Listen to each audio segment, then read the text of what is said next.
¿Qué tal? ¿Cómo están? Bienvenidos a la redacción abierta de Intereconomía. Hoy es miércoles 12 de junio de 2019. Esto, como les digo, es la redacción abierta, el programa de Intereconomía matutino, matinal, desde las 12:30 hasta las 2:30 de la tarde.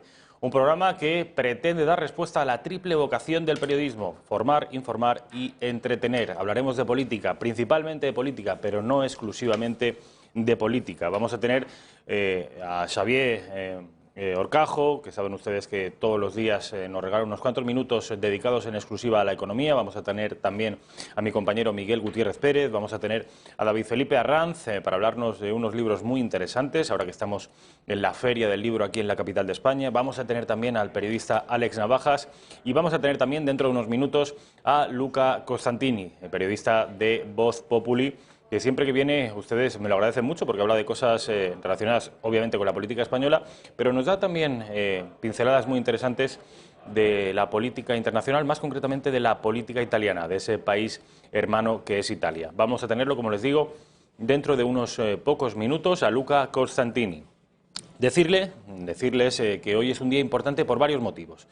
Porque ayer se constituyó la Asamblea de la Comunidad de Madrid, donde se adivinan pactos futuros que darían la presidencia a Isabel Díaz Ayuso. Esos pactos que ayer se produjeron, pero que no son definitivos, tienen que ver principalmente, están viendo imágenes de ayer de la votación, principalmente con la constitución de la mesa del Parlamento Autonómico madrileño. Entró Vox con una vicepresidencia tercera y el presidente, que ven ahí, es de Ciudadanos. ¿Esto qué quiere decir? Bueno, pues que se coordinaron las tres fuerzas del centro derecha y de la derecha para hacerse con el control de la mesa del Parlamento. Esto puede ser un prólogo, y debería ser un prólogo, para una coalición formal dentro del Gobierno de Madrid. Vox, sin embargo, se ha descolgado con una serie de exigencias que tienen que ver con consejerías, con su presencia en el Gobierno Autonómico de Madrid, algo que a Ciudadanos no le ha gustado en absoluto.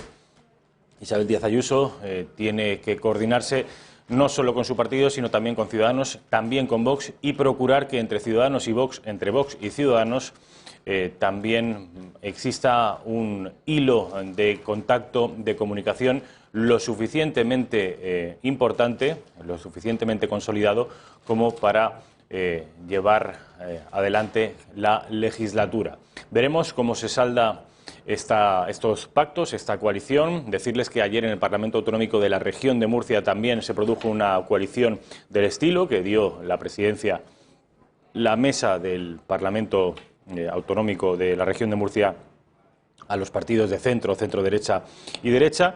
Y esto quiere decir que se están poniendo de acuerdo, que pese a los vetos, pese a las advertencias que llegan desde Barcelona, Manuel Valls, y también, y esto es interesante subrayarlo, desde París, Macron, una cosa absolutamente increíble, que desde otro país se den pautas de comportamiento político a partidos soberanos. Y les digo que pese a esas advertencias, parece que Ciudadanos está actuando en favor de las coaliciones de centro-derecha, incluyendo a Vox, un partido que ha sido y sigue siendo demonizado, satanizado y señalado como un partido de ultraderecha.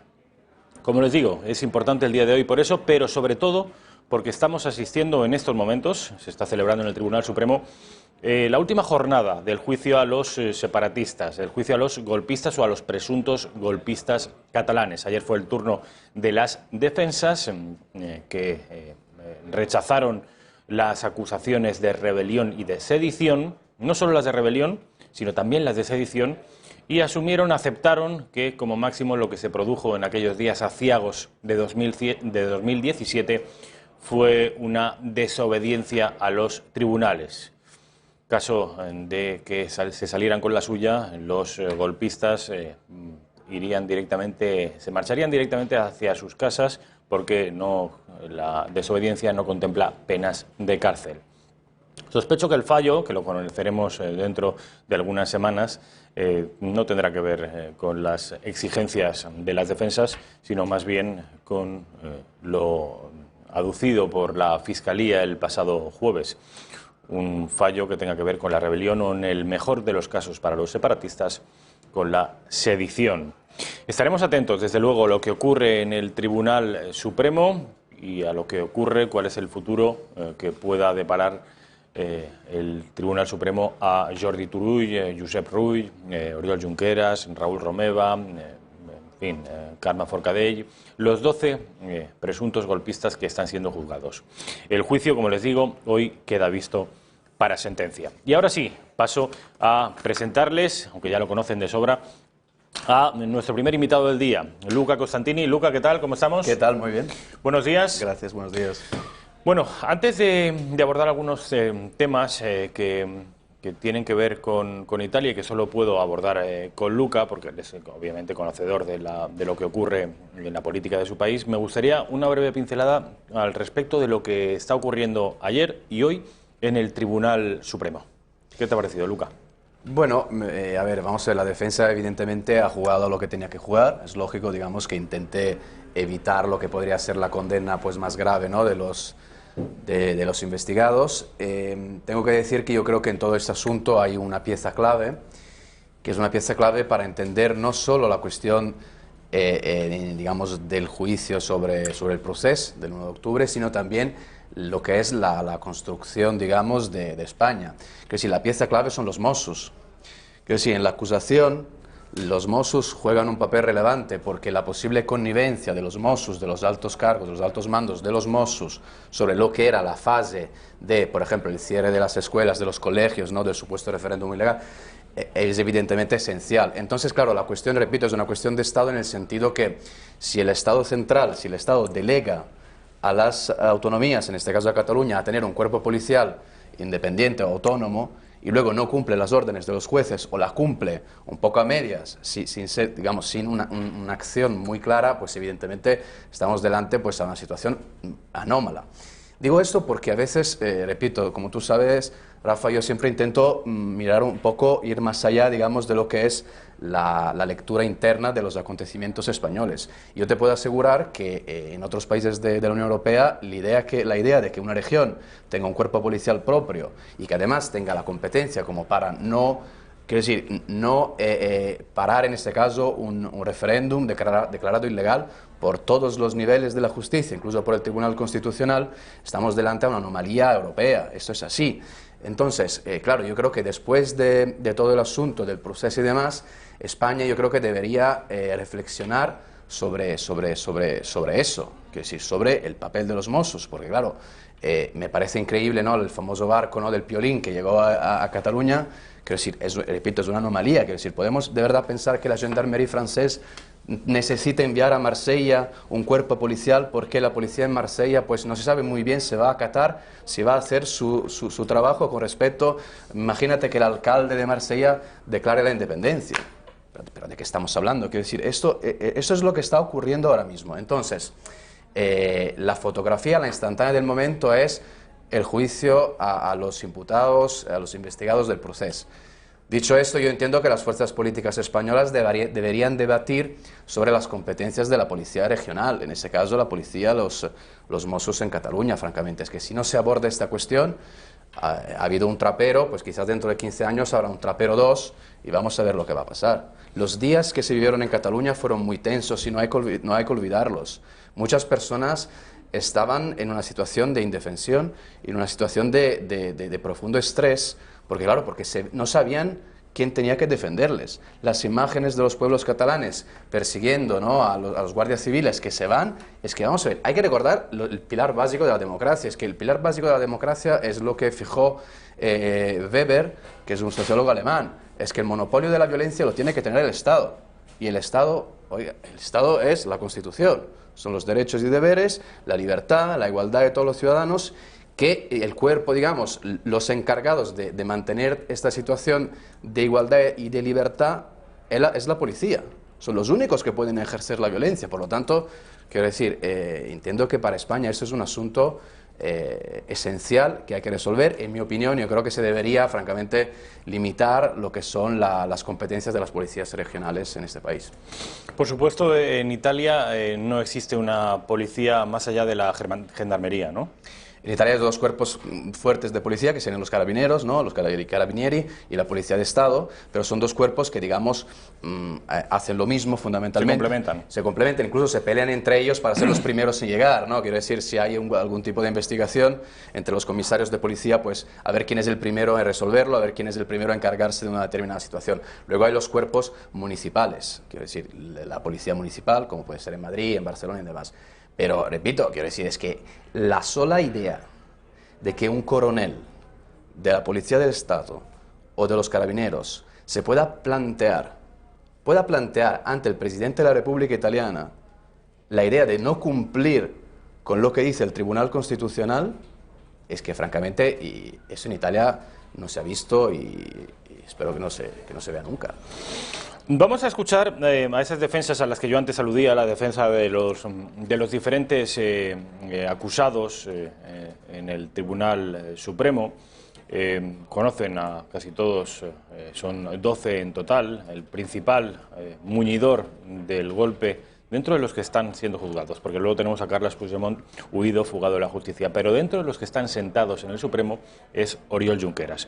Bueno, pues vamos a escuchar a la defensa de Junqueras, que es el señor Jordi Pina, hablando de que el 1 de octubre nadie percibió un golpe de Estado. Vean.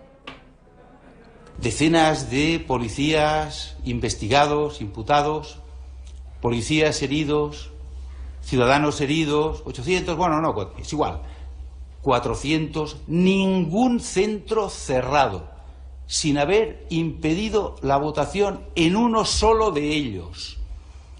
En esa intervención, ¿qué consiguieron ustedes? ¿De qué sirvió eso para el cumplimiento del auto judicial?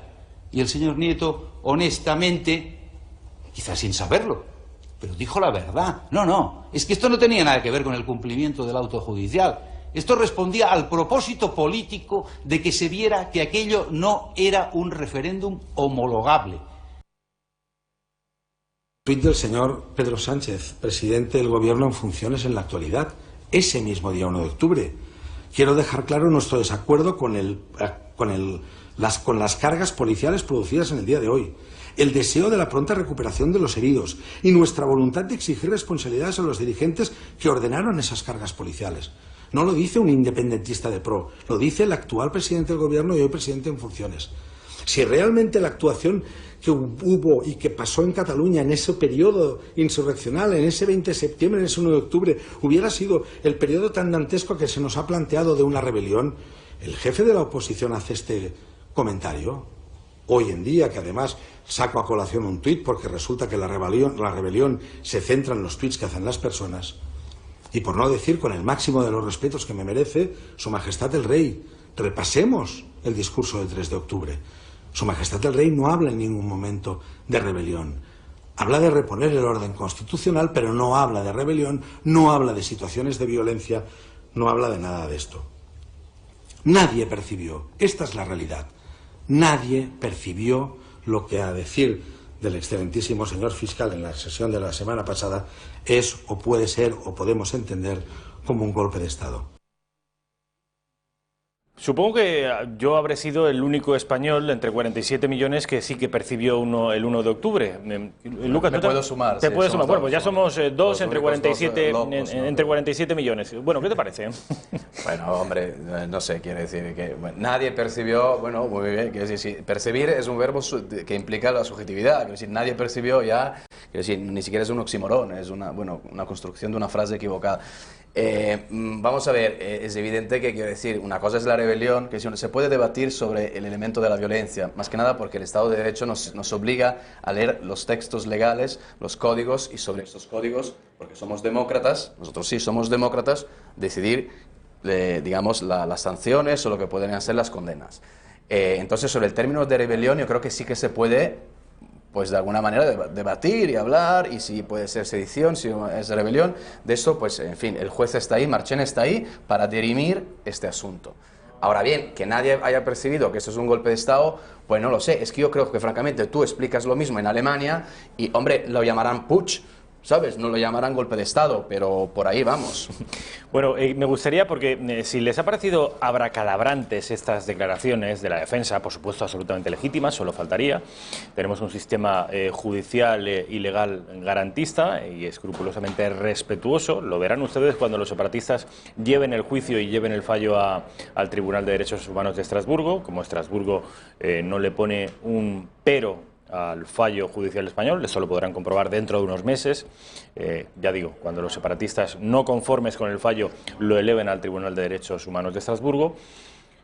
Quiero que vean, les insisto, si les ha parecido sorprendente este tipo de defensas, quiero que escuchen a la portavoz del Gobierno de la Generalitat, que habla de boca por boca de Quim Torra, del presidente de la Generalitat, decir que lo más justo sería sencillamente que se abrieran las puertas del Supremo y que desfilaran los separatistas cada uno a sus casas alegremente y que quedaran absueltos. Bé. Doncs és aquesta voluntat immediata de que tan bon punt acabi el judici els presos puguin ser posats en llibertat. Puestos en libertad y añade inmediatamente. Esa es la misma señora que ayer se negaba a responder a preguntas en español a una periodista, en fin, de otra parte de España. Bueno, yo creo que aquí hay también una cuestión de procedimiento, quiero decir, en ese momento pues ha terminado el juicio, ahora vamos a esperar lo que es la sentencia, digamos, del juez Marchena. Y desde entonces, claro, lo que veremos serán, bueno, uno, si hay condena o no hay condena; dos, en el caso de que haya condena, si los presos, pues efectivamente van a obtener el traslado en las cárceles catalanas, y esta es otra, porque si lo he entendido bien, una vez que estén en Cataluña, pues efectivamente, como en el caso de Pujol, el hijo de Jordi Pujol, pues pueden gozar de algún tipo de situación, en plan como que pueden de facto pues estar casi libres, quiero decir. Esto es otra cuestión que a mí francamente pues me extraña un poquito, pero bueno, esta es la situación. Ahora bien, yo repito, la cuestión sobre todo, el problema real, la victoria, francamente, que han logrado los independentistas es que el tema catalán ya es un tema europeo, de alguna manera. Entonces, pase lo que pase con el juez Marchena, lo que harán ellos será pues apelar a las cortes europeas para que revisen toda la sentencia, cómo se ha hecho el juicio y demás.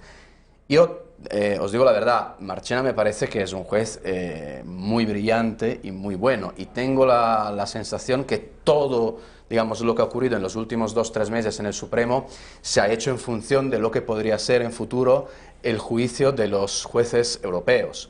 El problema de estos tipos de situaciones es que los jueces europeos tal vez quizás no conozcan, digamos, algo del contexto en el que ocurren determinados elementos, pero es verdad que en la cadena judicial pues son los que tienen un poco la última palabra. Entonces yo creo que Marchena, digamos, ha sido muy inteligente, ha llevado a cabo un juicio en el que las partes, sobre todo la de la defensa, han tenido muchísimo espacio, ha ido con muchísima cautela para evitar. ¿Por qué? ¿Qué pasa? Que los jueces europeos podrían detectar algún tipo de fallo, no tanto en la sentencia, sino en cómo se ha llegado a la sentencia, en el procedimiento, y de ahí tumbar, digamos, todo lo que sería el juicio a los supuestos golpistas. Y ellos, evidentemente, pues utilizarían este elemento como bandera, como para decir que España no es una democracia seria, no es una democracia 100%, que evidentemente esto es absurdo sostener esta tesis, absolutamente absurdo, por el simple hecho de que, vamos, tenemos en el Parlamento, en el Congreso, tenemos a personas que defienden las tesis de los independentistas, están ahí, cobran dinero público, viven muy bien en Madrid se vive muy bien, y me consta que a ellos les gusta mucho Madrid. Gabriel Rufián dijo que estaba aquí 18 meses y que luego, si no había la República, se volvía a Cataluña, pues lleva aquí, no sé si 24... 43, por lo tanto, yo creo que, además, vamos, que se lo pasa bastante bien. Entonces, claro, que decir, ahora, de aquí hablamos de presos políticos. Ahora bien, yo te digo otra, quiero decir, es que aquí también las fuerzas políticas que se supone que son constitucionalistas, pues, vamos a ver, el papel del PCC es complicado. El papel del PCC puede ser un caballo de Troya con respecto al independentismo en el ámbito de la izquierda, no solo española, sino también europea. Quiero decir, cuando una persona, imagínate que hay un diputado alemán o francés que va a Cataluña para informarse de la situación, un diputado de centro izquierda. Claro, él, ¿qué pasa? Que su contacto será otro diputado catalán del PSC, que empieza a decirle, bueno, que al fin y al cabo, claro, que España pues tampoco es el oasis de la democracia. Claro, es que entonces, vamos a ver, es que aquí es una cuestión de lealtad. Luego, claro, está el papel de Podemos. Podemos, por ejemplo, ha hablado de presos políticos. El cabeza de lista de Podemos en las últimas elecciones generales, Jaume Asens, es un activista, un abogado activista que coquetea con los sectores del independentismo. Y te digo más, que yo tengo muchas fuentes en ese partido. Hay muchísimos sectores de Podemos en Cataluña que, digamos, se consideran izquierda clásica, que se quejan mucho del giro que está dando el partido con respecto al tema del independentismo. Entonces, repito, aquí hay que aclararse, ¿sabes? Porque uno no puede, en ese caso el PSOE, coger los votos de los independentistas cuando te sirven para dar la moción de censura, luego decir que no, pero luego abrir a una mesa con un relator de diálogo con los partidos, una mesa al lado del Congreso de los Diputados, quiero decir, al margen de la representación pública. La situación es delicada. Era una situación compleja en enero y en febrero de este año. Luego ha habido las elecciones generales. El resultado de las elecciones generales ponen a España en una situación de encrucijada realmente. Y bueno, dependemos un poco de Pedro Sánchez y de lo que él quiera hacer. El resultado de las elecciones ponen a España en una encrucijada, acaba de decir Luca Costantini. Luego me vas a hablar de los símiles que se pueden producir entre España e Italia y estas situaciones verdaderamente terroríficas a la hora de pactar. Esto que Zapatero llamó la geometría variable, que en España estamos tan poco acostumbrados y que en Italia llevan décadas gestionándose. No sé si con buena o con mala fortuna, pero lo cierto es que nos llevan unos cuantos años de experiencia en esto. Como les digo, enseguida vamos a conocer la opinión de Luca respecto de esto, del resultado tan difícil de gestionar de las elecciones. Pero antes, un último asunto de Cataluña.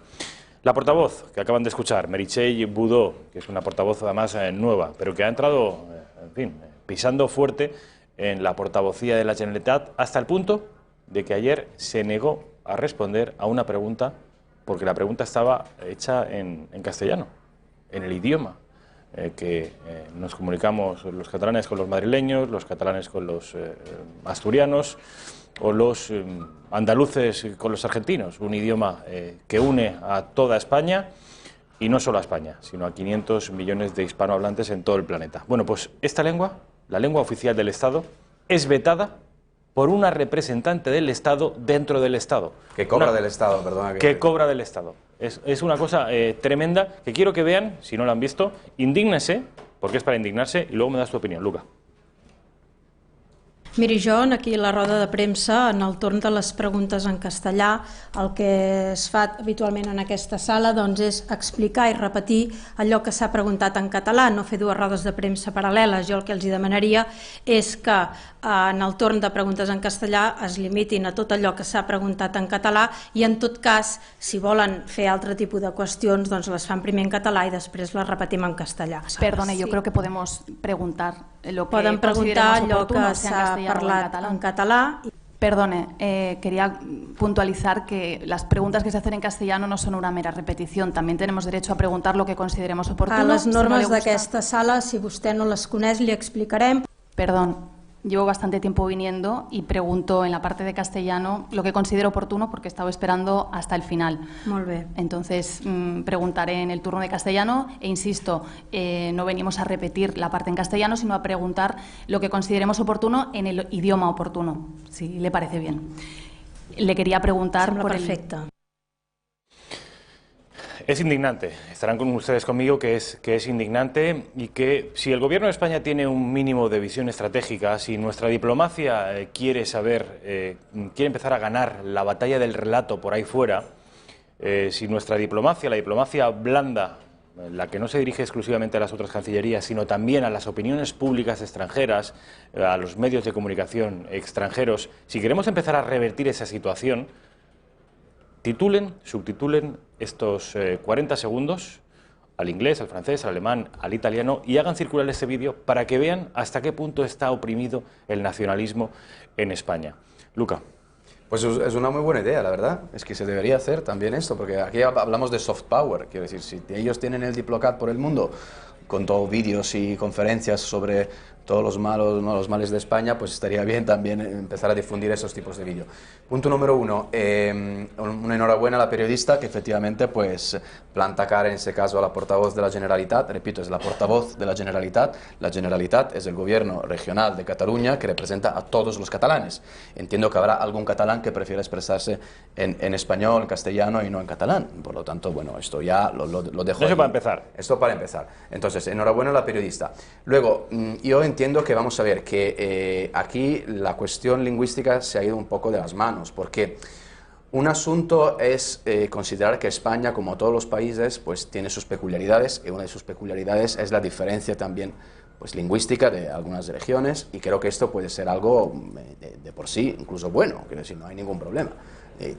Vamos, no quiero siempre hacer la comparación con Italia, pero vamos, sí te aseguro que hay dialectos en Italia o idiomas, digamos, regionales que pues sí tengo dificultad a conocer, pero que su música nos gusta a todos y todos se reconocen como italianos. Quiero decir, el primero Salvini, vamos, que debería ser el que... ¿no? ¿Hay un dialecto en Lombardía? Hombre, claro que hay un dialecto, sí, sí, en Lombardía, en Bolonia, en Nápoles y en Palermo y en Calabria, claro. ¿Y qué estatus legal tienen? No, no tiene un estatus legal. Ahí la cuestión es que la escuela... ¿No tiene una gramática? ¿No tiene...? Tiene algo de gramática, pero no... Vamos a ver, es que la gramática de todos los idiomas realmente es un fenómeno que se llamaría top-down, quiere decir que va de arriba a abajo. Quiere decir, la construcción de un idioma, normalmente hay un equipo, digamos, un grupo de intelectuales pues que empieza a poner las normas gramaticales de todo lo que son los idiomas que se hablan en un determinado territorio. Ahora bien, yo, vamos a ver, llevo aquí en España unos 8 años, algo conozco de este país, por ejemplo, me cuentan, no sé, que en el País Vasco, por ejemplo, los jóvenes hablan más euskera que las personas mayores. Entonces, claro, de eso estamos hablando, de la construcción de, digamos, de un contexto, de la construcción de una identidad sobre el idioma.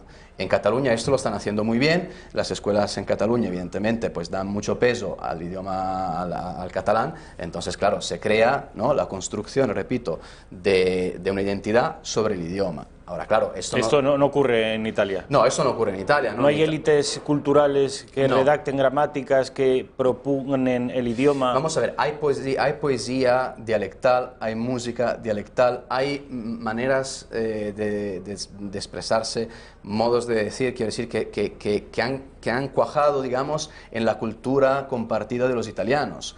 No sé, hay películas, por ejemplo, que sé, con un actor de Nápoles buenísimo, que todo el mundo le reconoce como tal, etcétera. Y te hago un ejemplo, por ejemplo, Berlusconi, que era de Milán, muy de Milán, que hablaba, digamos, incluso un poco con el dialecto ahí de Milán de vez en cuando, también cantaba canciones en napoletán, para darte la idea un poco de lo que es la construcción de un país. En Sardinia ni hablar, quiere decir, es que, vamos a ver, es que hay dialectos en los que si tú eres del norte, en el sur no lo entiendes, e incluso si eres del sur, dependiendo de la región, no lo entiendes. Quiero decir, pero claro, lo que pasa es que el italiano es el idioma vehicular. Quiero decir, que cuando tú vas al correo, o vas delante de un juez, o vas a hablar, yo qué sé, en una entrevista de trabajo, pues lo normal es que se hable en italiano, ¿sabes? La universidad está en italiano. Quiero decir, una cosa que tú en tu familia pues, puedes hablar más o menos un dialecto, puedes hablar lo que te da la gana, pero el idioma vehicular, el idioma que construye la nación, es el idioma italiano. Y te digo más, eso es un dato muy curioso. Por ejemplo, el sistema de la escuela pública italiana se hace durante los años de Mussolini, durante el fascismo. Hombre, tú sabrás que, quiero decir, aquellos fueron 20 años pues muy duros para la oposición. Quiero decir, los demócratas pues iban a la cárcel o no sé qué, que aquello era aquello. Pero claro, cuando luego se construye la República Italiana democrática, muchas cosas, muchos elementos, los pilares fundamentales de aquel sistema de educación que además habían hecho algunos filósofos italianos, pero vamos, del ámbito del fascismo, se mantienen como tal.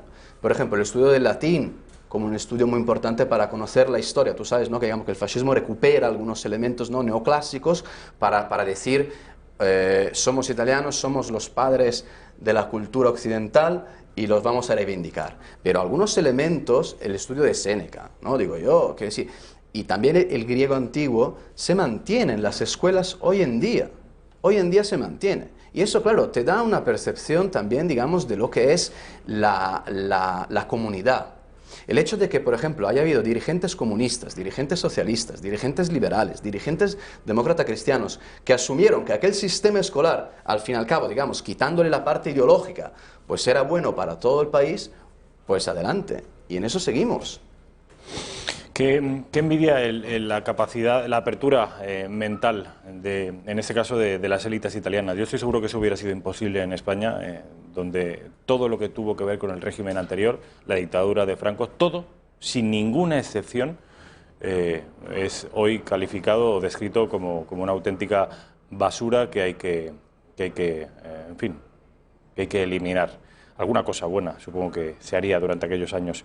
Insisto, años de dictadura, años en los que los demócratas y las libertades estaban perseguidas, pero una cosa no quita la otra. Vamos a hablar, nos quedan muy poquitos minutos, pero me gustaría que habláramos de algo, Luca, que tú y yo nos hemos estado intercambiando WhatsApps en estos días, porque me llama la atención en la redacción abierta en Intereconomía. En general tenemos compatriotas tuyos, tú eres italiano, pero ¿quién no conoce, al menos en las grandes urbes, italianos trabajando en nuestro país? Y a alguien le podría llamar la atención porque España es un país donde los salarios no son altos y donde el trabajo escasea. Y sin embargo, un país próspero como es Italia, y un país rico, incluso más rico que nosotros, algo más rico que nosotros como es Italia, muchos italianos vienen aquí a trabajar hasta el punto que han desplazado a otras nacionalidades que eran tradicionalmente muy numerosas en nuestro país. Hoy son los italianos la tercera nacionalidad más presente en nuestro mercado laboral, Luca. Sí, es así. Se ve que España es una dictadura pues, que le gusta mucho a los italianos. No sé. Ser un país, vamos, curioso, ¿no? Curioso que un demócrata quiera ir a una dictadura para vivir, ¿no? Con presos políticos, por lo visto. Bueno, los números. Vamos a ver. Antes de los números. Bueno, sí, primero de los números y luego me explicas tu opinión, porque a priori no parece demasiado lógico. Parecería lógico que vinieran a España, no sé, compatriotas nacionales de países con problemas económicos o que les van peor las cosas, pero no es el caso de los italianos. En Italia hay más trabajo y sospecho que mejor pagado. Bueno, hay de todo, claro, ahí es complicado decir. Lo que hay en Italia es mucho paro juvenil, también aquí hay mucho paro juvenil. Italia también hay que decir que es un país, digamos, de migración históricamente hablando muy fuerte. Estados Unidos, ¿no? Piensa a cómo ha penetrado la cultura italiana en Estados Unidos, ¿no? El cine prácticamente está empapado de italianos por todos los lados. Por ejemplo, entonces los italianos viajan mucho así... Como primer elemento. Luego, evidentemente, consideran que España pues, es un buen país donde vivir, donde progresar, donde afirmarse profesionalmente, donde crear vínculos personales, sentimentales buenos. También, ¿no? Nosotros sabemos que hay esta hermandad un poco italo-española siempre viva, digamos, cultural, también el idioma seguramente que facilita. Dicho esto, vamos a ver, España ha vivido una crisis terrible, como Italia también, pero yo creo que lo que es la recuperación de España en estos últimos años, y aquí hablamos de las políticas en realidad económicas del gobierno del PP, de Mariano Rajoy, pues evidentemente algo habrán hecho bien para que hay personas que vienen aquí, quizás con la idea de estudiar, quizás se apuntan a un máster, quizás vienen porque tienen a un primo o un hermano, no sé qué, y al fin y al cabo se quedan en este país. Entonces vamos a los números. Los números son que en ese momento, por ejemplo, hay más de 100.000 italianos registrados en la seguridad social aquí. Habrá muchísimos que no lo están, seguro, porque están de paso, porque llevan aquí un par de años y todavía no han decidido, digamos, establecerse desde el punto de vista burocrático y formal en este país. Y es la tercera comunidad, es muy llamativo porque es la tercera comunidad más importante de extranjeros aquí en España. Está después de los rumanos y de los marroquíes. Y sobre todo ha dado el sorpaso a los chinos. Entonces, claro, son datos muy importantes. También es verdad que hay mucha inmigración que viene de Argentina y que quizás juegan, digamos, la carta de la doble nacionalidad para, digamos, ser en España un ítalo-argentino, de manera que es, digamos, entra dentro del marco comunitario. Eso es. Pero claro, si nosotros vamos detrás del espejo, entonces vamos a ver los datos que hay en Italia, de cuántos españoles están en Italia, pues claro, te sorprenderá saber que son solo 24.000. Una cuarta parte. Claro. Entonces, vamos, quiero decir, evidentemente, pues de alguna manera es más atractivo para que los italianos vengan aquí que al revés. ¿Por qué? Bueno, porque las referencias culturales operan en las dos direcciones. Tan fácil es el italiano para un español que el español para un italiano. y tan próspero es un país como otro, y tan lejos está Italia de España que España de Italia. Sin embargo, por cada español que marcha a Italia a buscar trabajo, vienen 4 italianos aquí. Eso es algo que a mí me llama la atención y que, ya digo, en el caso de los marroquíes o de los rumanos, parece lógico. Son países mucho menos desarrollados que España. No es el caso de Italia. De manera que a donde te quiero hacer llegar es que tiene que haber una vez más un vínculo emocional, sentimental, cultural, que ocurre entre nuestros dos países, pero no ocurre entre otros países. Sí, sin duda, pero también hay un vínculo económico. Quiero decir, yo creo que la economía española en ese momento tiene de algún sentido más tirón. Es verdad que los salarios son bajos y es el gran problema, pero tiene una capacidad de atracción del talento que quizás es mejor de la que tiene Italia. Quiero decir, yo creo que Italia es un país un poco más bloqueado. Además, por la fragmentación política que ahora empezáis aquí a vivir y que, claro, que con la nueva política que ha llegado diciendo que el bipartidismo era terrible, en Italia llevamos 40 años buscando el bipartidismo como locos porque nos damos cuenta que, claro, que lo que está pasando aquí es lo que ha pasado en Italia siempre, que el gobierno no gobierna, que no se sabe quién gobierna, que un inversor no sabe si un inversor tiene 1000 y pico millones que gastarse para ahora mismo, hoy, y lo quiere invertir en Madrid, pues claro, se lo piensa 2 veces, porque dice, aquí no sé quién gobierna, no sé qué impuestos me van a poner, no sé el mercado laboral si me puede cambiar de un día para otro. Entonces, ojo con la fragmentación política. Dicho esto, los datos, repito, en los últimos 10 años ha aumentado el número de italianos registrados en España un 70%. Que sí es un fenómeno es interesante porque es un fenómeno muy moderno, ¿no? Quiero decir que las relaciones, ¿no?, digamos, de los italianos que van a España y los españoles que van a Italia debe haber sido más o menos lo mismo hasta hace 10 años. En cambio curioso. Ahora, pues efectivamente hay una avalancha de italianos. Espero que, en fin, que no nos vayáis a echar algún día y bueno. Y va a ser un poco difícil.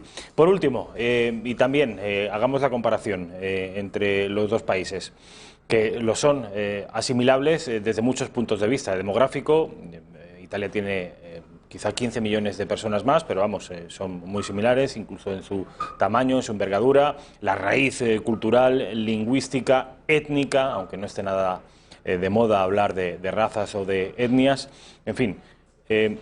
Y es por eso que también es oportuno hacer comparaciones de tipo político.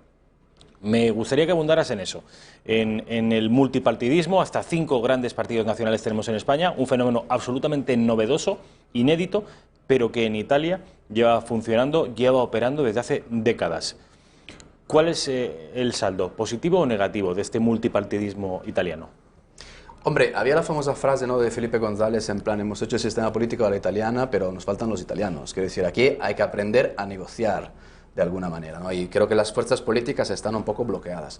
Algún día aprenderán. O habrá lo que pasó en Italia, que fue una fase de bipolarización. Quiero decir, en ese sentido, traducido, sería que dentro de 5 años PP, Ciudadanos y quizás Vox, pues se junten, ¿no?, en una misma coalición, en un mismo bloque. Por el otro tengamos el PSOE, Podemos, y no sé si Izquierda Unida o los Verdes y demás. Dicho esto, hay algunos términos que han entrado en la semántica política española que son interesantísimos, ¿no?, que son las convergencias paralelas, las geometrías variables, que sí que estos son italianadas fantásticas, porque son los oximorones, ¿sabes?, a la italiana. Esto nosotros somos verdaderamente maestros, ¿sabes?, en esto, ¿no? Entonces, claro, ¿qué pasa con esto? Es que hay que saberlas llevar a cabo. Y sobre todo, mira, una cuestión, por ejemplo, el término de las convergencias paralelas, que ahora se está entrando un poco, sobre todo en el ámbito del debate político. Quizás no todos lo saben, pero los partidos empiezan a usar estos términos como para explicar lo que está pasando. Las convergencias paralelas fueron un acuerdo que se hicieron entre los años 70 y los 80, entre los comunistas y los demócratas cristianos, Aldo Moro y demás. Claro, ¿contra quién? Fue un pacto de nación, en realidad, fue un pacto institucional de 2 fuerzas antagónicas, ideológicamente en las antípodas. Todavía había la Guerra Fría, pero estas 2 fuerzas políticas en Italia se acuerdan contra quién. Contra los 2 peligros que ellos consideran que son las fuerzas antidemocráticas, que son el terrorismo rojo y el terrorismo negro. Quiero decir, es el terrorismo. Vamos a ver. ¿Aquí estamos en lo mismo? Pues no lo sé. Yo creo que Bildu me da la sensación que tiene bastante posibilidades de dialogar, ¿no?, como se dice, con el PSOE. Que sí, el Partido Comunista Italiano de los años 70 decide que nada de hablar con las fuerzas políticas que, por alguna razón, se reconocen en la práctica del terrorismo como elemento para influir o dominar la política. Aquí se debería hacer el mismo discurso con los independentistas.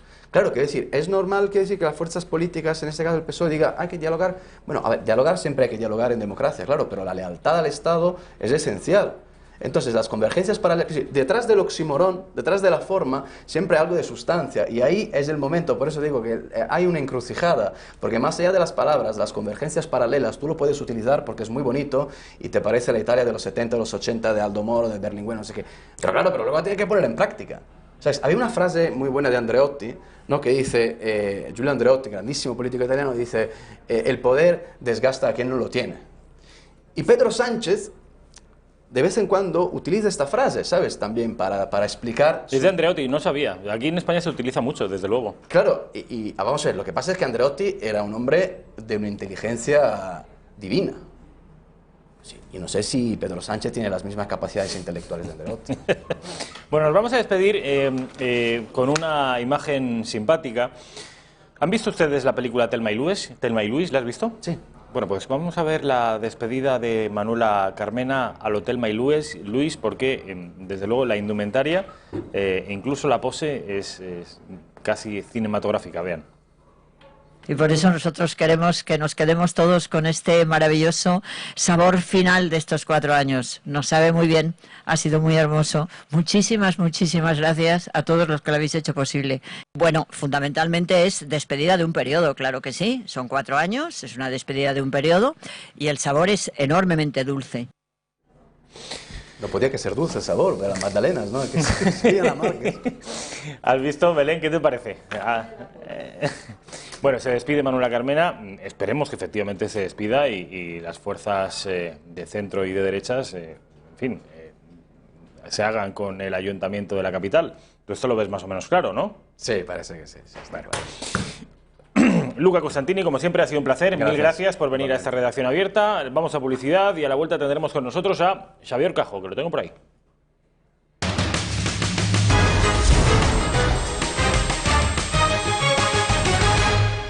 Pues ya estamos de vuelta en esta redacción abierta de Intereconomía. Quiero darles una noticia, tiene que ver con el Club de Amigos de Intereconomía y es una conferencia muy interesante de la que van a ver inmediatamente una imagen promocional sobre Fray Angélico y los inicios de la Reforma en Florencia.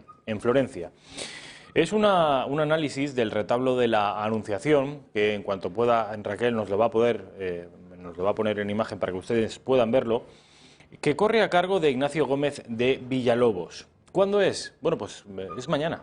Es mañana, día 13 de junio, a las 6 de la tarde. Para acudir a este análisis del famoso retablo de la Anunciación, tienen que llamar. Es imprescindible que llamen. No pueden presentarse de motu propio porque las plazas están numeradas. Y tendrían que llamar al 91 616 2464 o escribir un correo electrónico a la dirección club, lo están viendo ahí abajo, @intereconomia.eu. Fray Angélico y los inicios del Renacimiento en Florencia. Bueno, queda dicho, que si no, luego las amigas del Club de Amigos de Intereconomía, que son Ana y Belén y Paula, se me enfadan. Xavier Cajo, ¿qué tal? Buenos días. Muy buenos días. Bueno, esto de la Anunciación no tiene nada que ver con los pactos. No. Es otra anunciación, esto es otra cosa. Más importante. Es una belleza ese retablo magnífico. Te qué bonito, qué hermoso. Por sacar cosas bellas, entre tanta cosa que tratamos que, en fin. Que son de todo, desde luego, menos bellas. Y las que tienen que ver con los dineros, sospecho, señor Orcajo, que son aún más feas de lo habitual. La verdad es que cerramos una semana bastante aciaga y estamos a miércoles. La Seguridad Social, ya lo ve, en ruinas que si fuera una compañía social anónima estaría en trámite de disolución. Los políticos que no atienden a las necesidades de dar solución a esto tan importante que es lo de las pensiones. Los otros políticos que no son capaces de cerrar un acuerdo que permita pues una gobernanza más o menos pacífica, que nos dé estabilidad y que nos permita, pues antes decía tu invitado, hablaba de millones que están a la puerta de la frontera de Italia esperando entrar si es que se dan las condiciones de estabilidad política. En España ocurre exactamente igual. Hay cientos de miles de millones que miran a España con buenos ojos. Ayer la City londinense, que está pues con el agua aquí, con la libra en una cotización ridícula por culpa de sus políticos, estaba diciendo que las empresas españolas y en bolsa son verdaderamente atractivas, por no decir que baratas, que lo son. Es decir, que hay mucha gente que nos mira como país interesante en el que tener inversiones. Ahora, pues a la primera cae esto, si tenemos indepes aquí e indepes allá, si juran el cargo de diputado de la manera que y nadie les pone firmes, se pregunta el inversor. Pero ahí gobierna alguien, y claro, si la respuesta es negativa, entonces huyen, ¿no? De todas maneras, yo venía aquí a hablar de la banca hoy. Como no, la banca lleva una semana también gloriosa. Desde que Draghi a finales de la semana pasada anunció que los tipos de interés se van a mantener al 0% hasta por lo menos el último tramo del 2020, los bancos pues han empezado a perder gas en la bolsa, porque la gente dice, bueno, esto les va a ir mal hasta por lo menos el 21, y tienen razón. Noticias de la banca en estos últimos días, pues CaixaBank tiene 2.900 ofertantes para tomarlas de Villadiego e irse con el ERE. ¿Cuántos? 2.900. Querían solo 1.000 y han casi triplicado la oferta del ERE. El Santander, que se está pensando una oferta de prejubilación a los 55 años con el 75% del salario. Dices, oye, pero esto, claro, es que están trabajando con unos tipos de interés imposibles, casi el 0%. Es lo que les cuesta a ellos tomar dinero del Banco Central. A usted una hipoteca coste medio ahora 2,5%, por el ahorro no remuneran nada. Entonces, pues claro, el futuro de la banca es reducir oficinas, reducir personal y encogerse de hombros a ver si pasa esta tormenta o se queda en los tipos de interés y empiezan a hacer su negocio, que por cierto les ha dado también unos buenos dividendos durante muchísimos años. Ahora por unos años de sequía tampoco se muere nadie. Bueno, la cuestión es que la banca está pensando muy seriamente imitar a algunos países europeos y cobrar por aquello que tienes en la cuenta corriente. Van a empezar, lo van a hacer casi seguro, porque tienen precedentes en Alemania, en Holanda y en Bélgica, y dicen que aquí, ¿por qué aquí no? Están buscando por todos lados, más comisiones por cosas nuevas, cobrar por gestión de cosas, y van a cobrar por tener tu cuenta corriente, tu dinero, tus ahorros en una entidad financiera. Habrá entidades financieras que no lo hagan, entidades financieras que sí lo hagan. Acabarán en 2 años haciéndolo todos, ya se lo digo yo ahora. Pero esto no lo hacían ya, Xavier. No, por tener tu dinero... Coste de mantenimiento de la cuenta. Coste de mantenimiento es una cosa. Coste por tener el depósito allí alojado es otro. El mantenimiento es una cosa ínfima. En cambio, el coste de mantenimiento no va a ser tan ínfimo.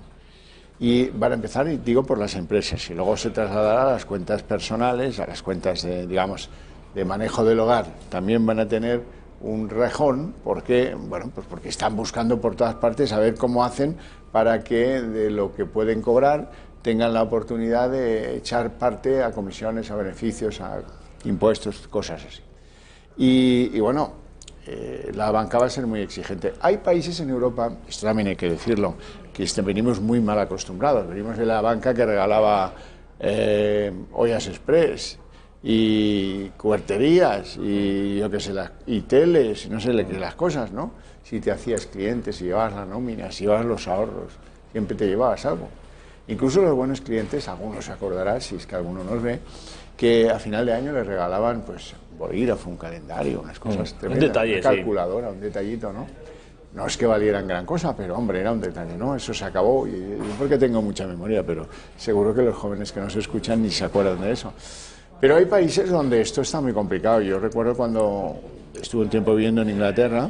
Creía que me iba a hablar del caso francés, que siempre dice usted que la banca francesa está a años luz de la española. Sí, en cuanto a productos. Pero es muy del carácter público, va muy retrasada, es como la italiana, que también es muy complicado abrir cuenta corriente. Están un poco en el siglo XIX. La británica está en el siglo XXI, pero es muy exigente en cuanto a sacarle el jugo al cliente. Entonces yo cuando fui a vivir allí, no me acuerdo del año, pero mandaba a Margaret Thatcher. La banca empezó a cobrar por ir a preguntar cosas a la banca, es decir, que tenías que pedir hora a tu tío de la oficina del banco, y entonces te daban la hora y te cobraban 10 libras por ir a ver a tu banquero. Decía, oye, mira, es que verás, me gustaría una hipoteca, pero sí, yo te hago el cálculo y tal, y te lo miro a ver si es posible o no, pero te cobro 10 libras por la visita. Hombre, es que me vence no sé qué y me gustaría a ver si tienes algo que... Sí, pero tú aquí apoquinando una especie de iguala bancaria que a los británicos entonces les tenía bastante fritos. Bueno, o sea que las prácticas bancarias... Europa, verán, es un territorio muy asilvestrado en el que no compartimos casi nada.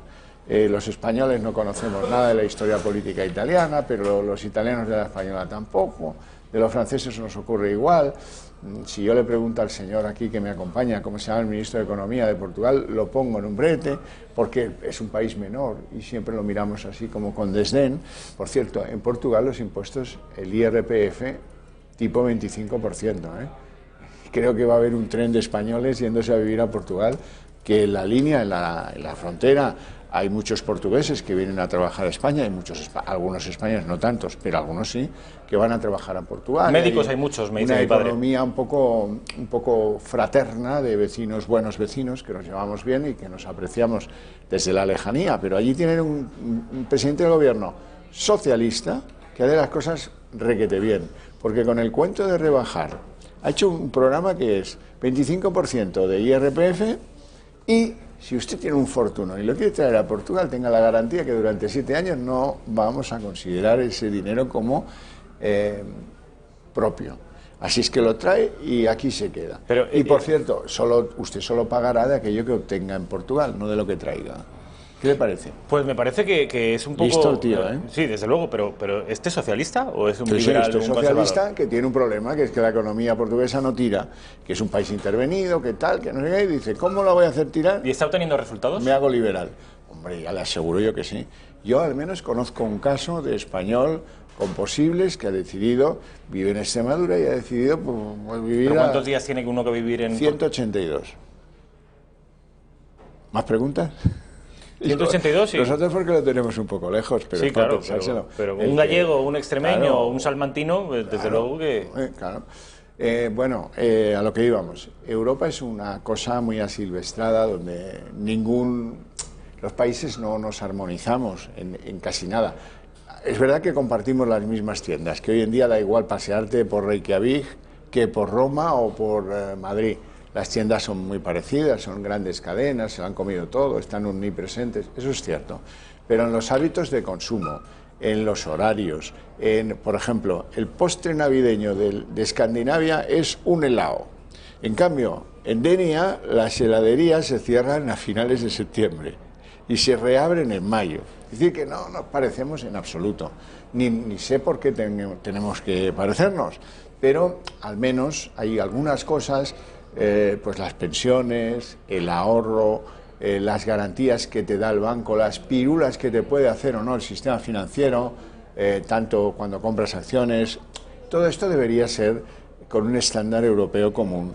Y ahí saldríamos ganando muchísimo, muchísimo los españoles.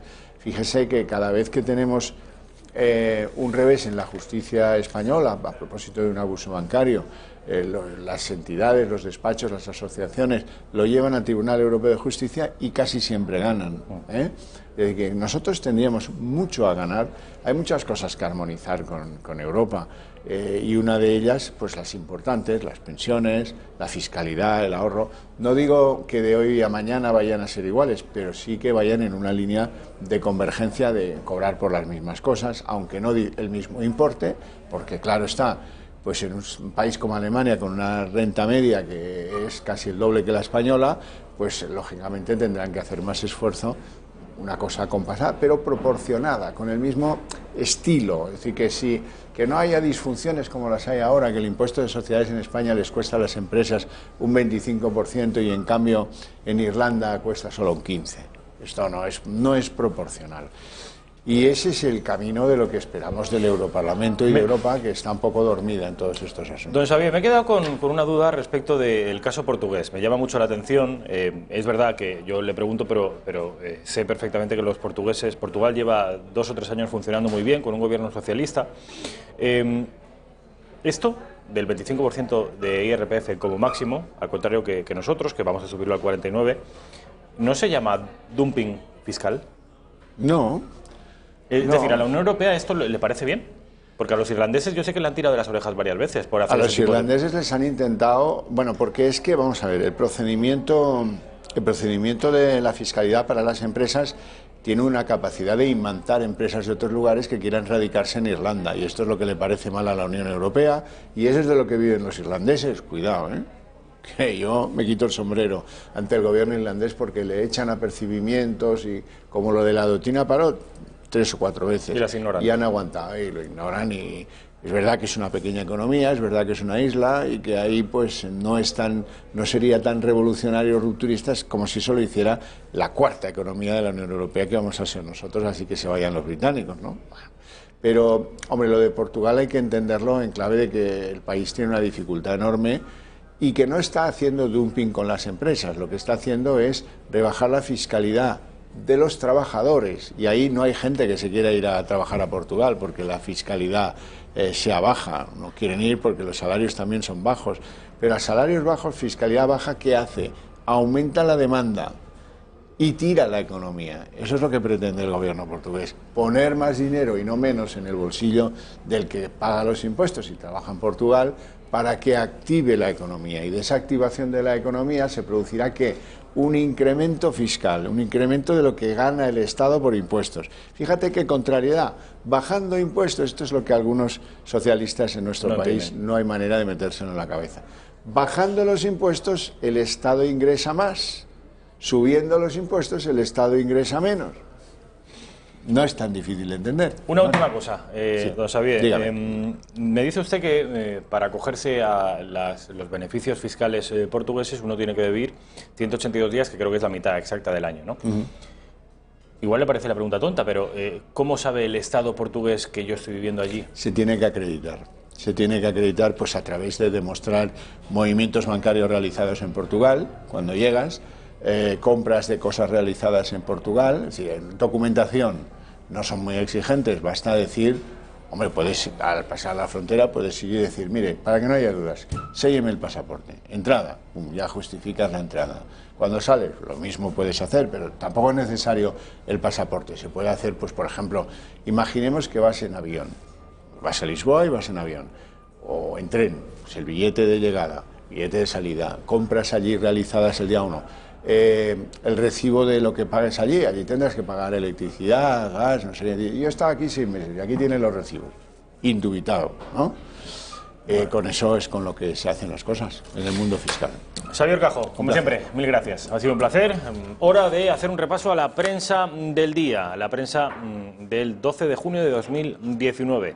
Empezando por el diario El País, el diario independiente de la mañana, que se decía cuando Xavier Cajo escribía en el diario El País. El Partido Popular, Vox y Ciudadanos se reparten los cargos de la Asamblea de Madrid, dice el diario El País. Dice también que el Consejo Escolar bloquea 1 millón de becas en protesta por el modelo Wert. El móvil le espía cuando ve fútbol en los bares, destaca también el diario El País. Multa de 250.000 euros a la Liga por usar su aplicación para cazar el pirateo de los partidos. Vamos con el diario El Mundo.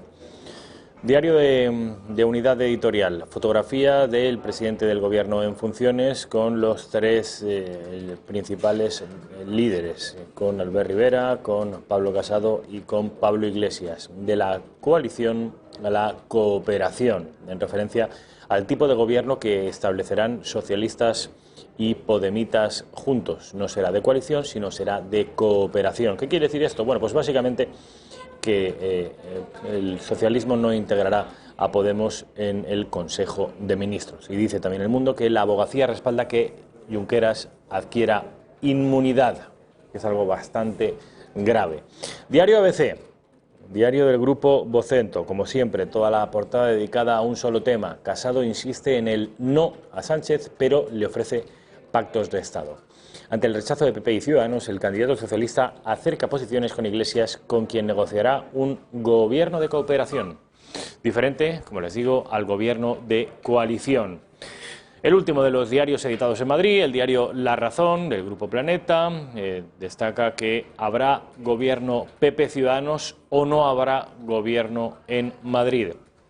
Génova descarta un tripartito y dará cargos de segundos niveles a los de Abascal.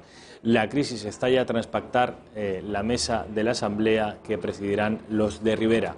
Casado advierte que no cederá la alcaldía a Villacís, o Almeida o Carmena. Y por último destaca La Razón que Sánchez entierra la coalición e Iglesias inventa la cooperación. Diario La Vanguardia, del Grupo Godó, fotografía para Pablo Iglesias y Pedro Sánchez. Las defensas, habla en este caso del Tribunal Supremo, del juicio a los golpistas, las defensas centran su alegato en negar la rebelión. Y respecto de la política nacional, destaca que Sánchez e Iglesias resuelven negociar un inconcreto gobierno de cooperación.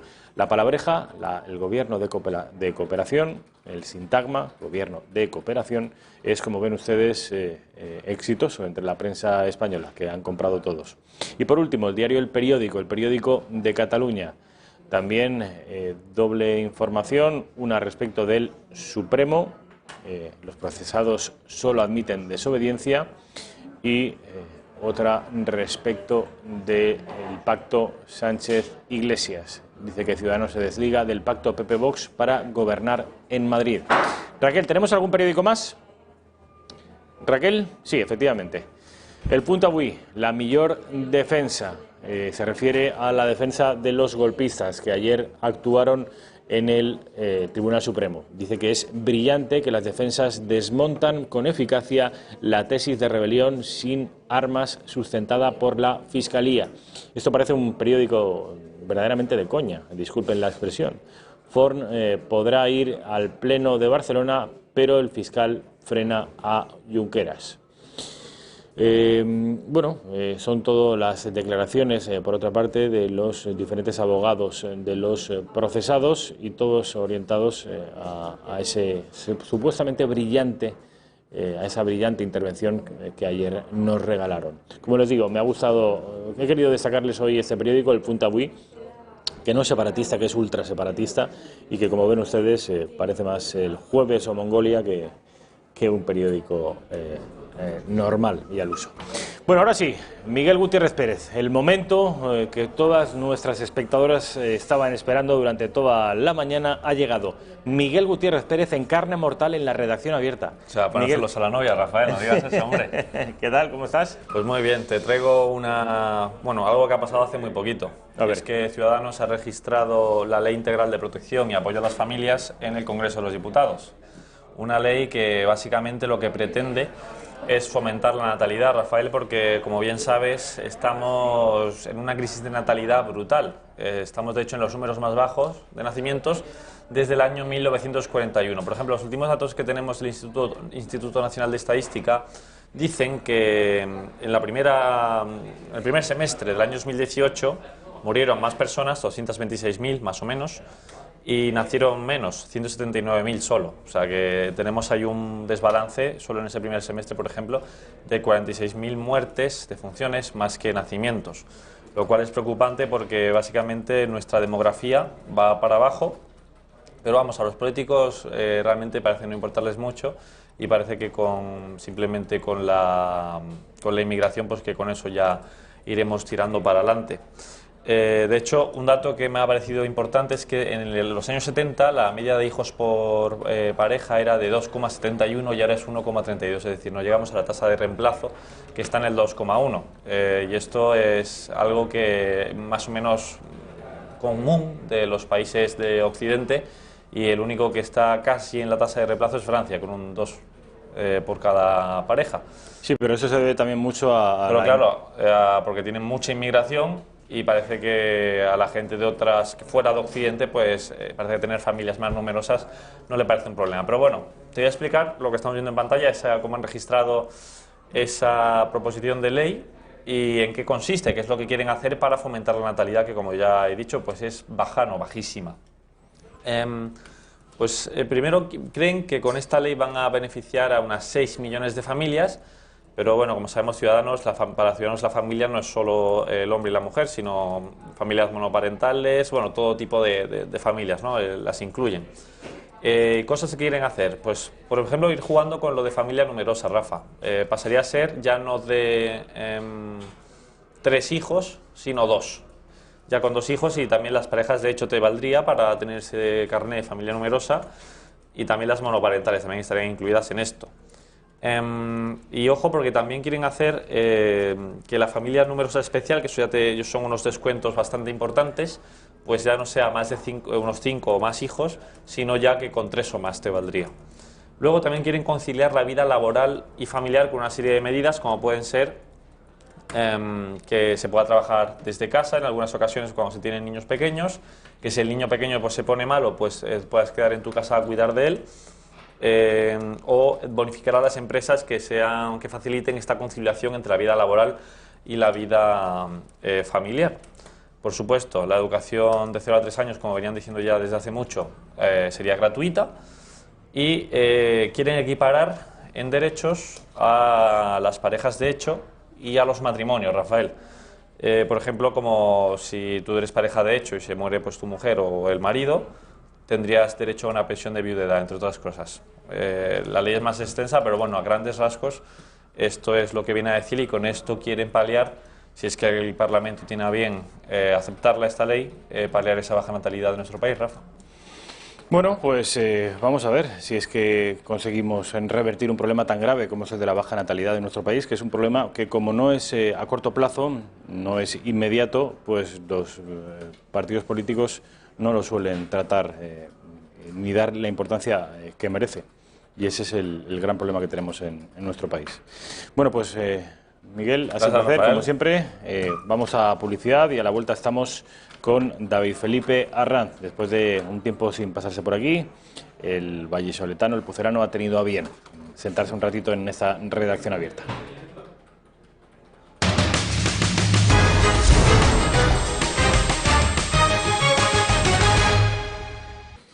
Trece y 42 minutos, 12 y 42 en las Islas Canarias.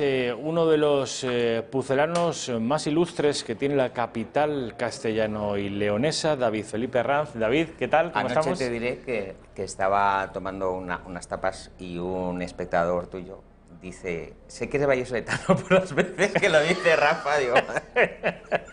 Dice: no sé cómo te llamas, no sé a qué te dedicas, no sé lo que piensas, pero eres vallisoletano. Digo: hombre, pues está muy bien. Y me hizo gracia, me acordé de ti. No me digas que no es una referencia hermosa. A las 11 de la noche. Pues aquí el señor de Pucela, como traigo tantos... Era un tenor. ¿Y nos ve o qué? ¿Ve la redacción abierta? Sí. No, dice que... A ver, dice que es un programa que es bastante libre, que se puede... Son las otras noticias que nos sacan normalmente el resto de medios, ¿no? Y hay un mogollón de personas que lo ve, afortunadamente. Sí. Estamos creciendo... No, un poco la alternativa informativa al establishment mediático. Dosis mononeuronal del periodismo de este país. Pues vamos a hablar de política, vamos a hablar de los pactos postelectorales, vamos a hablar de lo que ocurre en la Comunidad de Madrid, en otras comunidades autónomas, y luego vamos a hablar también un ratito de literatura, de prensa, de libros. En este caso, de un libro que ha escrito aquí mi amigo vallisoletano David Felipe Arranz, Indios, Vaqueros y Princesas Galácticas. Luego le daremos también alguna referencia. Me ha faltado poner y chicas guapas. Y chicas guapas. Igual eso te lo hubieran censurado por micromachista. Bueno, pues no te extrañe. No, al final es que abres la boca y te cruzan la cara. Es que no. Bueno, quería que viéramos en primer lugar los pactos postelectorales que, como han visto ustedes, en la prensa se hace en referencia explícita permanente. Ayer se reunieron Pedro Sánchez con Pablo Iglesias, con Pablo Casado, con Albert Rivera, no con Santiago Abascal, al que Pedro Sánchez ha excluido, como también ha excluido a Bildu. Hay dos partidos, los que considera Pedro Sánchez, que no merecen ni siquiera su recepción. Como si fueran lo mismo. Como si fueran lo mismo, el partido de Ortega Lara y el partido de los asesinos de Ortega Lara. Efectivamente, el último germen de ETA, ideológico y memorialístico, y un partido de nueva creación, y precisamente donde milita una de las víctimas de la banda terrorista. La verdad es que es alucinante lo que... Este presidente, yo creo que llega a un punto de psiquiátrico.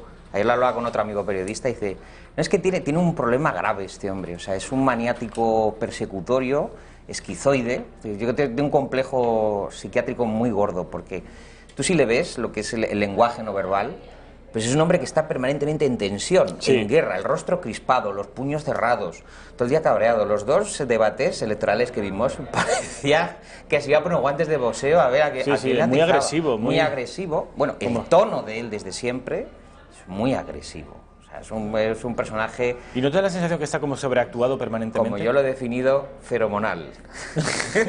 Básicamente. Y sí, bueno, hay una sobreactuación en todo.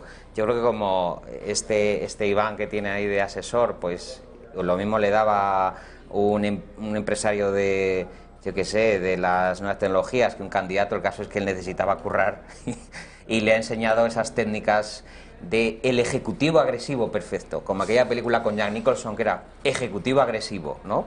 Pues yo creo que le pasa lo mismo. Yo creo que Pedro Sánchez tiene los ademanes de un ejecutivo agresivo, y el peligro que va a tener los pactos que él quiere impulsar, pues es que es posible que se le caigan los calzoncillos e intente pactar con el nacionalismo separatista excluyente, cosa que sería entregar ciertas alcaldías a la gente mala esta que intenta disgregar el país, que intenta... primero una inversión de valores, ¿no? Porque yo creo que los capítulos del secesionismo que hemos visto y que ahora están en tribunales ya visto para sentencia, pues es los informes que han hecho, los informes finales. Es lamentable todo lo que ha pasado, pero parece que, bueno, pues el Ejecutivo, pues todo eso no le importa, ¿no? Si hay que pactar, pues se pacta. Y sin ningún problema. Si hay que pactar, pues se pacta. Vamos a ver quiénes no van a pactar, desde luego, con Pedro Sánchez. Un tipo que, como has descrito, es un tipo adusto, un tipo agresivo, un tipo que parece paranoico, poco empático, paranoico. Y que no hay que descartar, desde luego, una psicopatía. Yo no la descarto. La paranoia. Fíjate que a su lado Pablo Iglesias me parece templado en ese cinismo suyo de practicar lo que no predica, hacer lo contrario, pero está templado, porque acuérdate de la homilía que dio Pablo Iglesias el último día en el debate, que parecía el padre Pablo Iglesias, diciendo, por favor, señores, por favor, respétense los unos a los otros. Estamos dando una imagen bochornosa a los españoles. Entonces teníamos al presidente feromonal y psicopático dando brincos, y a Pablo Iglesias. Bueno, o sea, es que yo estos días estoy pasándomelo muy bien, pero en el fondo muy mal, porque todo esto va contra la ciudadanía, que es la que sufre a esta calaña. En fin, bueno, vamos a ver. Bueno, quiero que escuchen a Pablo Casado y a Albert Rivera. Los dos compiten por ser jefes de la oposición. Pablo Casado con razones legítimas y cuantitativas, razones del voto, y señor Albert Rivera con otras razones que yo no sé cuáles son, pero el caso es que él se erige en sí mismo en jefe de la oposición. Escuchen lo que dicen estos dos líderes del centro y del centro-derecha respecto de un posible pacto con Pedro Sánchez. Le he transmitido al candidato a la presidencia del Gobierno que el Partido Popular no va a apoyar su investidura, ni tampoco se va a abstener en una segunda votación. Esto es lo coherente con el mandato que nos dieron los españoles en las elecciones generales para liderar la oposición, y además el resultado que tuvimos en las elecciones autonómicas, municipales y europeas para liderar España desde la oposición. Lo que sí que hemos conocido hoy es que puede haber un inicio de acuerdo con esa modalidad nueva dentro de la tradición parlamentaria que es el gobierno de cooperación con Podemos, lo cual pues es algo que ya había dicho la semana pasada que sería lo lógico. Me he reunido con Pedro Sánchez, el presidente del Gobierno, como ustedes saben, una petición de Pedro Sánchez, una reunión con el Grupo Parlamentario de Ciudadanos, y básicamente pues hemos repetido la reunión que ya hicimos en Moncloa hace unas semanas. Le he trasladado a Pedro Sánchez nuestra posición, que ya es conocida, la conocía Pedro Sánchez, la conoce toda España. Ciudadanos con los resultados electorales en la mano no puede formar gobierno, no podemos liderar un gobierno, no podemos formar gobierno y, por tanto, como sabemos contar y sabemos leer los resultados que los españoles han depositado en las urnas, estamos en la oposición, no apoyaremos esta investidura y, además, Pedro Sánchez sí que ha cambiado una cosa desde la última reunión, que es que tiene la obligación constitucional de ponerse a formar gobierno.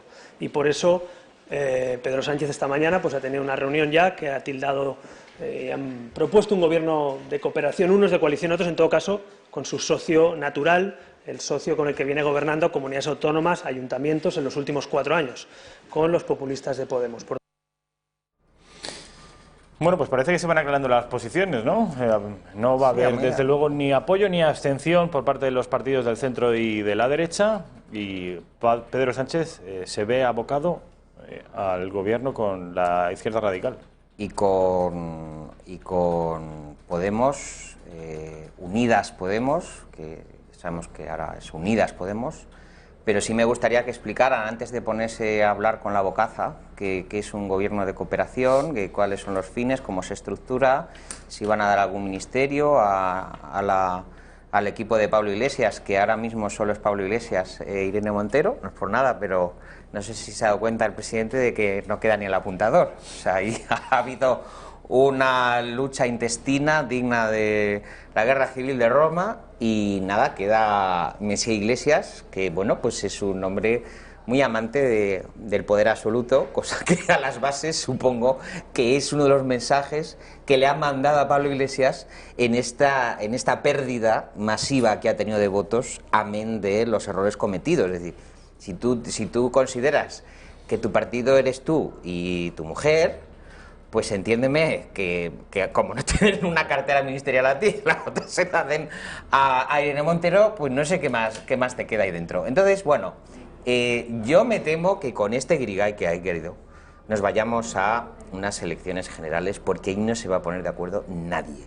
Esta mañana en televisión y en radio se estaba hablando, que es lo que me parece grave, de canjear, o sea, en plan chamarilero, alcaldías por gobiernos autonómicos. ¿Pero esto qué es? ¿Pero esto qué es? O sea, están repartiéndose la tarta, pero ya transcomunitariamente. O sea, yo te doy una alcaldía, no sé qué, ¿y qué vamos a hacer en Madrid? Bueno, si tú me das algo de Aragón, pero bueno, pero ¿qué es esto? ¿Pero qué es esto? O sea, que se trata... El PP le está ofreciendo a Ciudadanos la Comunidad Autónoma de Aragón a cambio de conservar Madrid. Es de vergüenza ajena. Es un intercambio de cromos. Un intercambio de cromos cuando, vamos a ver, cada región tiene sus directrices, tiene sus rutas políticas y sociales que tienen que ser estudiadas en detalle, y cada uno de los vencedores en cada jurisdicción, en cada ciudad, en cada alcaldía, en cada región, sabe lo que tiene que hacer. Pero tú imagínate que alguien, desde un mapa estratégico del partido, en plan baratillo del rastro, pues está allí viendo a ver la subasta. A mí la imagen que están dando me parece lamentable. O sea, ahora de repente ponemos a este, quitamos al otro porque quiero estar yo gobernando, pero te doy esto a cambio del otro. Yo creo que es España la que está en juego. Es que estamos en lo de siempre. La sensación que tiene el ciudadano es de que lo ultimísimo que quiere un político español es cuidar del país, es mejorar el país. Lo que se trasluce de los pactos es que el pactismo tiene un fin último: el beneficio del que pacta, el beneficio del partido político, pero no el plan que han supuestamente arbitrado para gobernar esa región o para gobernar esa alcaldía. Entonces, si eso pasa, si ese tipo de canjes tienen lugar, yo creo que va a cundir una especie ya de desánimo. O sea, yo creo que el ciudadano, Rafa, está muy harto, muy harto. No me extraña que de pronto surjan posiciones de, vamos a decir, de repente, pues yo qué sé, movimientos dentro de los partidos masivos, como hemos visto estas elecciones. Porque ¿dónde han ido ese 1,5 millón de votantes? ¿A dónde se han ido? Porque es que la gente no sabe ya ni a quién votar, se van a un partido, se van a otro. hay un despiste generalizado, yo creo. Pues aprovechando que hoy vienes optimista, me gustaría que vieras a Adriana Lastra, que su apellido tampoco es que sea demasiado optimista, hablar sobre la opinión que tienen los líderes de Ciudadanos y del PP respecto del apoyo en la investidura a Pedro Sánchez. Vean.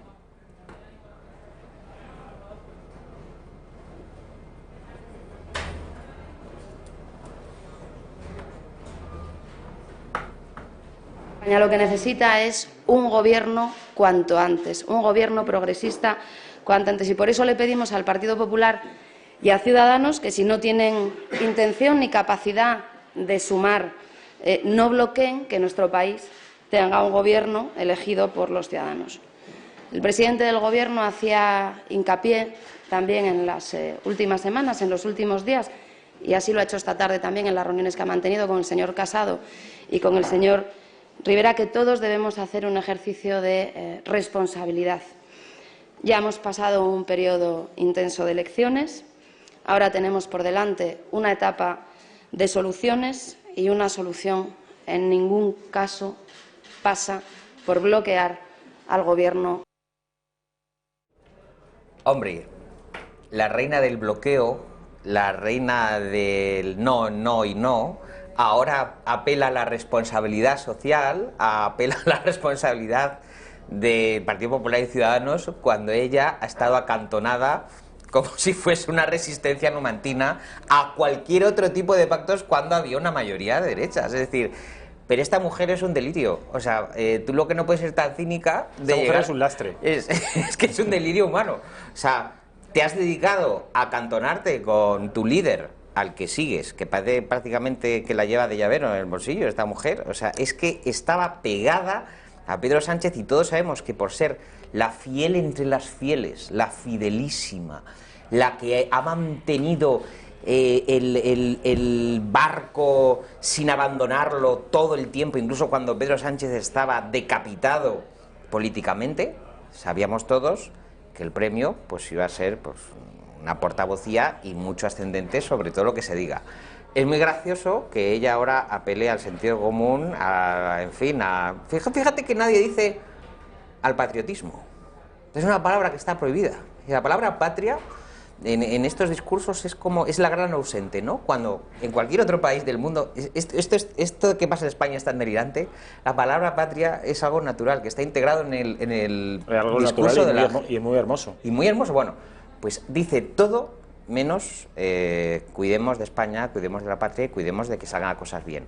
Apela al sentido común, que es el menos común de los sentidos entre nuestra clase política, empezando por ella, empezando por Adriana Lastra. Bueno, ayer se produjo en la Comunidad de Madrid, en el Parlamento Autonómico de la Comunidad de Madrid, una votación, la primera de las votaciones para escoger a la mesa del Parlamento. Descubrimos, porque a priori nadie tenía seguro que iba a ocurrir, descubrimos que Ciudadanos, el Partido Popular y Vox efectivamente habían llegado a un acuerdo. Lo descubrimos cuando se abrieron las urnas, porque ya les digo, hasta unos minutos antes ni ellos mismos sabían qué iba a ocurrir. Estamos viendo precisamente el momento de las votaciones, un momento en el que se arrojaron los resultados, siendo la presidencia de la Cámara para Ciudadanos e incluyendo una vicepresidencia tercera para el partido de Santiago Abascal. Quiero que vean el siguiente vídeo que les hemos preparado sobre lo que ayer ocurrió en el Parlamento Autonómico madrileño.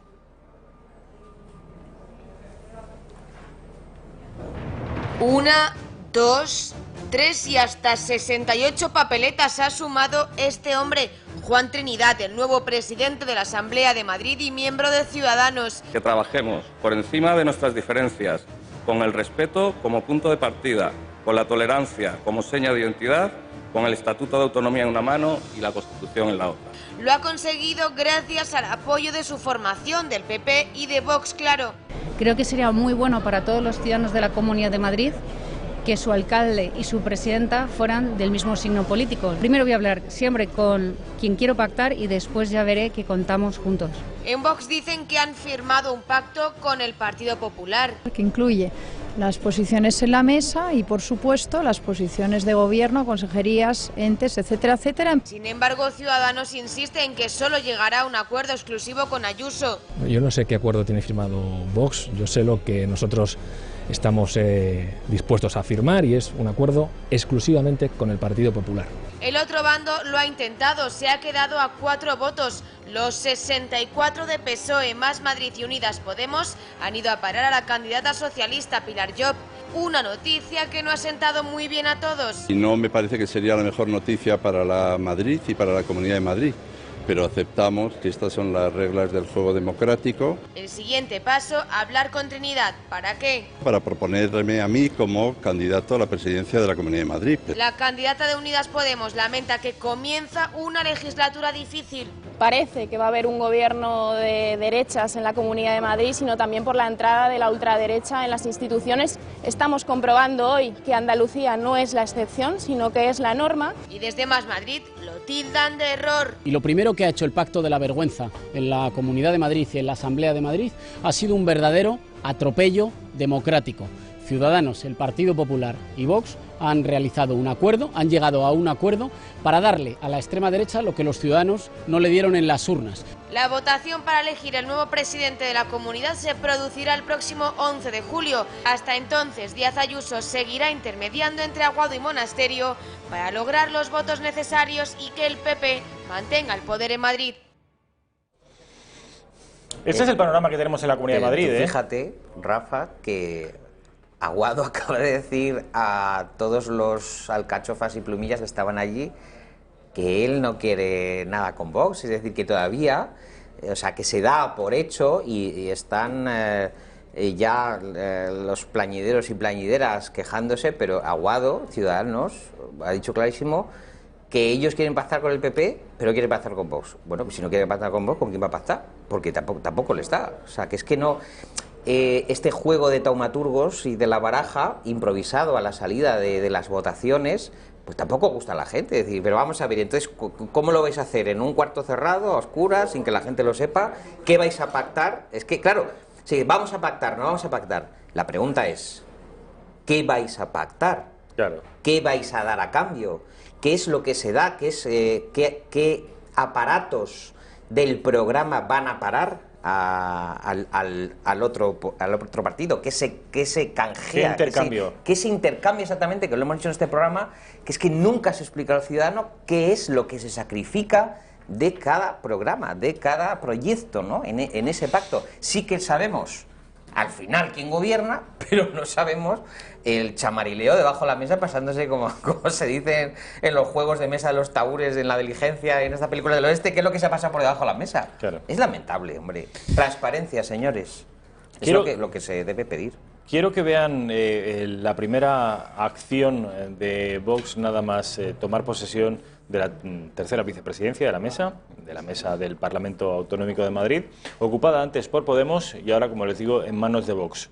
Tiene que ver con una cuestión logística. Vean. Desde luego en Vox venimos llorados de casa, pero eso no significa ni mucho menos que vayamos a aceptar, sin plantar batalla, las decisiones de absoluta injusticia que se están produciendo por quien se supone que tiene que mirar y cuidar por todos los grupos parlamentarios, incluido, como no puede ser de otra manera, un grupo parlamentario que representa a casi 3 millones de españoles. La señora presidenta está actuando como un brazo extensivo y ejecutor del gobierno socialista de Pedro Sánchez. Y lo estamos evidenciando en las decisiones que se están tomando. Decisiones sectarias. Vox ha sido relegado, siendo la quinta formación nacional con mayor representación en la Cámara, a los últimos escaños en el hemiciclo, dejando por delante tanto al Partido Nacionalista Vasco como a Esquerra Republicana. Esta es Macarena Olona, que es una de las portavoces de Vox en el Parlamento Nacional. Yo me refería a la primera decisión que ha tomado Vox en el Parlamento Autonómico de Madrid, Raquel. Me refería a un vídeo que es... Vox sustituye un cuadro. Ya les estoy dando más pistas de las que quería darles. Vamos a ver si podemos ver ese vídeo. Esto hay que grabarlo. Espera. Estamos de regalo de Reyes. Venga, Ignacio. No, Javier, ayúdate tú. Vamos a poner... Hay que subirlo, hay que colgarlo. Vamos a poner a su majestad el rey donde se merece. El primer acto merece. institucional de Vox En la Asamblea de Madrid. en la Asamblea de Madrid.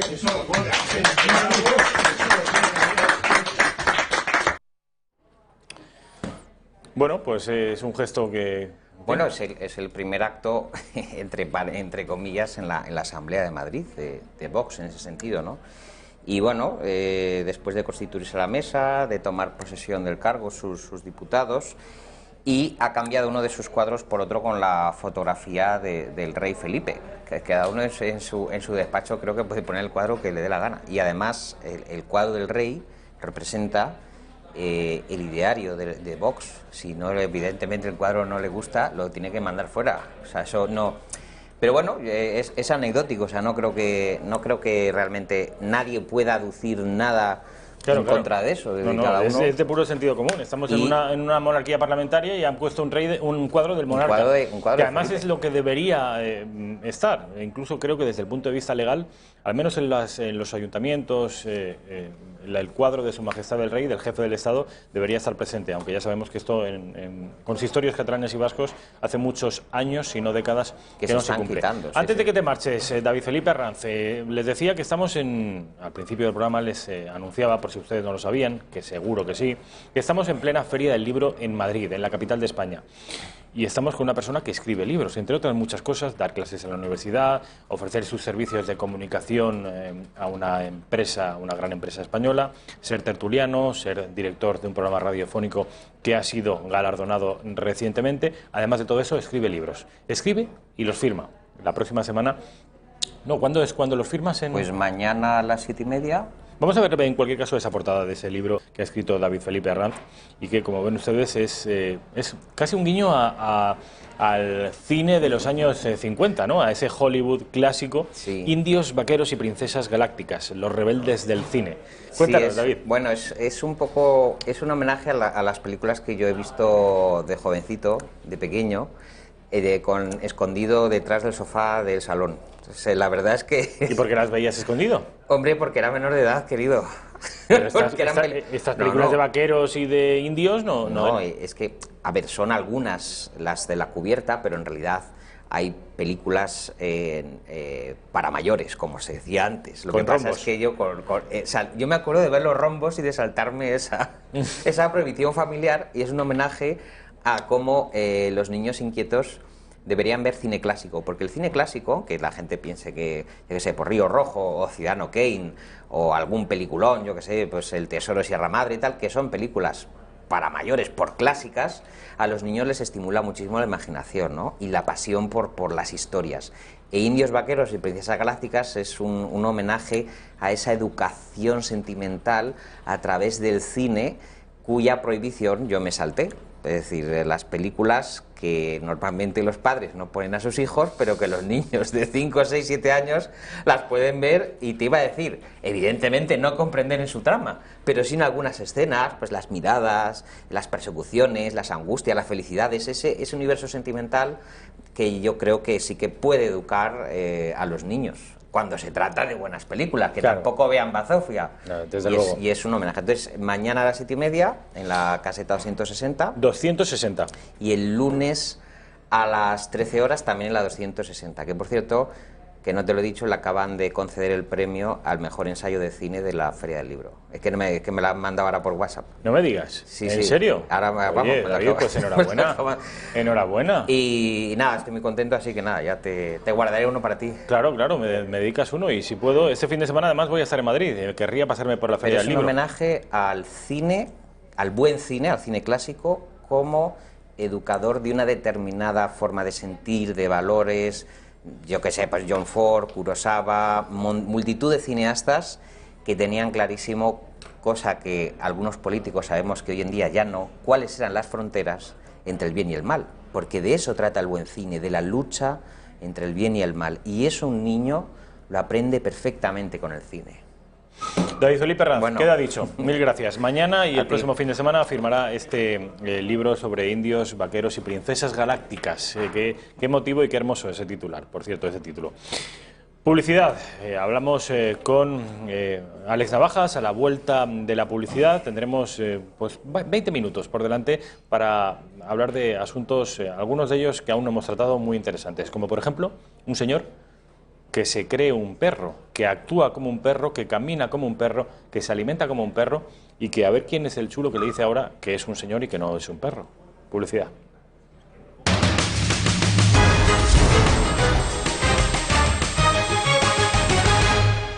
2:11 de la tarde, 1:11 en Canarias, nos quedan exactamente 20 minutos. Hoy vamos a acabar a las 14:31 minutos de la tarde. Tenemos a Alex Navajas. Alex, ¿qué tal? ¿Cómo estamos? Siempre dudo porque cuando estoy con Javi Torres no me da la mano, a veces la doy, contigo no, sí, entonces... ¿Javi Torres no te da la mano? Javi Torres no me da la mano. Eso es en ese una caso, marca de tu casa. Claro, yo quiero pero está muy bien. Quiero que mis espectadores y que sobre todo que mis invitados estén a gusto, y lo primero es recibirles con un apretón de manos. Es lo que hacemos los hombres. En fin, ya está Javi Torres ya está mirando de reojo. Bueno, por eso eso es una muestra de heteropatriarcado. Es de heteropatriarcado, sí. Desde luego. Eso es un micromachismo. Pues nada, que me lo pongan todo encima, porque además ahora vamos a hablar de un asunto que tiene que ver con eso, con según qué minorías y el respeto que hemos de mostrar todos a lo que una persona se considere. Si es un señor y dice que es una señora, pues hay que respetarlo. Pero lo peor, si es un señor y dice que es un dálmata, también habrá que respetarlo. Y encima ladra. Pero ya les digo, esto vamos a hablar enseguida. Antes quiero que vean ustedes el gráfico del Parlamento Nacional, del Congreso de los Diputados, la carrera de San Jerónimo, el hemiciclo, la sede de la soberanía nacional, que ayer se distribuyó por asientos. Ven ustedes que Vox fue mandado a lo que se conoce popularmente como al gallinero. Esquerra Republicana, con bastantes menos millones de votos que Vox, está sin embargo por delante. Y una cosa inédita, el Partido Nacionalista Vasco ocupa una fila delantera. Yo creo que esto no había ocurrido nunca, se produce gracias a las gestiones del socialismo y de la izquierda, que PNV ocupe una bancada delantera como si fuera un partido de ámbito nacional. Y lo es un partido de ámbito regional y además de vocación separatista. Reacciones. Ayer la gente de Vox, Alex, no se lo tomó demasiado bien. Ya. Bueno, recordemos que también pasó lo mismo con Podemos en su momento, ¿no? Que creo que fue Rajoy el que les mandó al gallinero y se quejaron. Entonces, bueno... A ver, oye, hay que ser justos. Cuando lo hacen con uno o con otro, pues hay que decirlo. A nadie le gusta y le mandan al gallinero. Con Podemos lo hicieron, Podemos protestó y les bajaron unas cuantas filas, ¿no? Hombre, vamos a ver, la política es mucho tema de gestos. Este es un gesto clarísimo, es un gesto de cercanía o de querer integrar de algún modo al PNV, poniéndole en primer lugar y castigando de algún modo y queriendo que se vea el castigo hacia la ultraderecha, ¿no? Entonces, a ver, aquí al final, insisto, estos son gestos que son todos muy significativos, pero es una muestra más también de que estamos en el mundo al revés. Es decir, un partido como Vox, que defiende esencialmente la unidad de España, la aplicación de la Constitución, la monarquía, el orden constitucional, que está luchando contra los separatismos, que es quien ha llevado a los separatistas golpistas ante los tribunales, etcétera, es castigado, mientras que partidos como PNV y Esquerra Republicana, que llevan claramente bueno, pues el separatismo de sus respectivas regiones, que están continuamente infundiendo el odio al resto de los españoles, o sea, de los catalanes que les votan al resto de los españoles, que tienen monopolizados los medios de comunicación, que tienen monopolizadas las subvenciones, la educación, etcétera, etcétera, se les premia poniéndoles delante. Bueno, yo creo que es una declaración de intenciones diáfana y clarísima de Pedro Sánchez y ya está. O sea, aquí lo que se trata es de hacer ese cordón sanitario hacia Vox. Se le ha puesto ya el estigma de ultraderecha fascista. Han colado lo del tema de que son homófobos, heteropatriarcales, machistas y no sé cuántas cosas más, porque eso funciona para un determinado segmento de población que yo creo que no se cuestiona demasiado bien las cosas, porque, a ver, Vox está contra las mujeres, bueno, vamos a analizar esto, ¿no? Vox es racista, pero claro, luego sale el que llaman el negro de Vox, y desmonta. Entonces, claro, lo que son las acusaciones se desmonta con la realidad. O el propio Ignacio Garriga, que es diputado nacional por la provincia de Barcelona. También, entonces, quiero decir... O Macarena Olona, que es la portavoz del grupo parlamentario y es mujer. Claro. De manera que son cosas, desde luego, verdaderamente absurdas. Me gustaría que vieras a Inés Arrimadas, que es la portavoz, una muy buena portavoz que va a tener Ciudadanos en esta legislatura, en el Congreso de los Diputados, hablando sobre ese lugar preferente, privilegiado, que va a ocupar el PNV en el Parlamento Nacional en esta 13ª legislatura. Hemos visto hoy cómo el Partido Nacionalista Vasco, con solo 6 escaños, tiene una posición de honor, tiene un premio por parte de Sánchez a su lealtad, porque ya sabemos todos los acuerdos que va a sacar adelante y que ha sacado adelante Pedro Sánchez con el Partido Nacionalista Vasco, que siempre es a cambio de darles más competencias al Partido Nacionalista Vasco, más concesiones, más privilegios. Y por eso hemos visto cómo el Partido Socialista premia al Partido Nacionalista Vasco y le da en los despachos lo que el Partido Nacionalista Vasco no se ha ganado en las urnas, porque recordemos que tiene únicamente 6 escaños y ocupa una posición de privilegio, una posición de honor. Tú decías, una vez le ocurrió a Podemos que se tuvo que marchar al gallinero, ahora le ha ocurrido a Vox. Lo que nunca ha ocurrido, es inédito, es lo que ha ocurrido con el Partido Nacionalista Vasco. Es una cesión más. Es una cesión más. Yo te vuelvo a decir, la política son gestos. Y entonces, bueno, pues es una forma de decir, oye, sois importantes, cuento con vosotros, os pongo delante, ¿no? Y es que pues eso ya ocurre hasta en el colegio, en el aula, ¿no? Si al alumno o a la alumna lo pones delante, detrás, en medio, a un lado, a otro, que le da el sol, que le da el reflejo, que no ve, que sí ve, o sea... Esto te lo has pasado tú por las manos, ¿no? Claro, y entonces, pues esto, pues al final, el Parlamento a veces parece un colegio, ¿no? El Parlamento a veces, lamentablemente, parece un colegio. Estamos con tonterías de sillones y de sitios, y de adelante, atrás, izquierda, derecha, cuando los problemas verdaderos del país son otros, ¿no? Entonces, sencillamente estar... es que, o sea, vuelvo a lo de antes, nos hemos acostumbrado, Rafa, a premiar a los que quieren romper España. O sea... ¿Tú esto lo explicas fuera de España? ¿Tú lo explicas en Alemania? Que en el Bundestag, pues un partido xenófobo, abiertamente xenófobo, como es el PNV en sus raíces, y como son muchos de sus dirigentes, como la Sagasti, cuyas barbaridades racistas son conocidas. Y cuya ingeniería capilar es una cosa digna de admiración, ¿eh? Bueno, eso ya, sí, eso aguanta lo que aguanta, ¿no? Entonces, ¿tú explicas eso en Alemania, que en el Bundestag vas a poner en primera fila a un partido que quiere romper una parte de Alemania, o tú lo explicas en Estados Unidos, o lo explicas en Francia, uno de los países más centralistas del mundo, pero se os ha ido la pelota, o sea, pero a unos que quieren hablar abiertamente de separatismo, de nacionalismo, les ponéis en primera fila en el Congreso de los Diputados.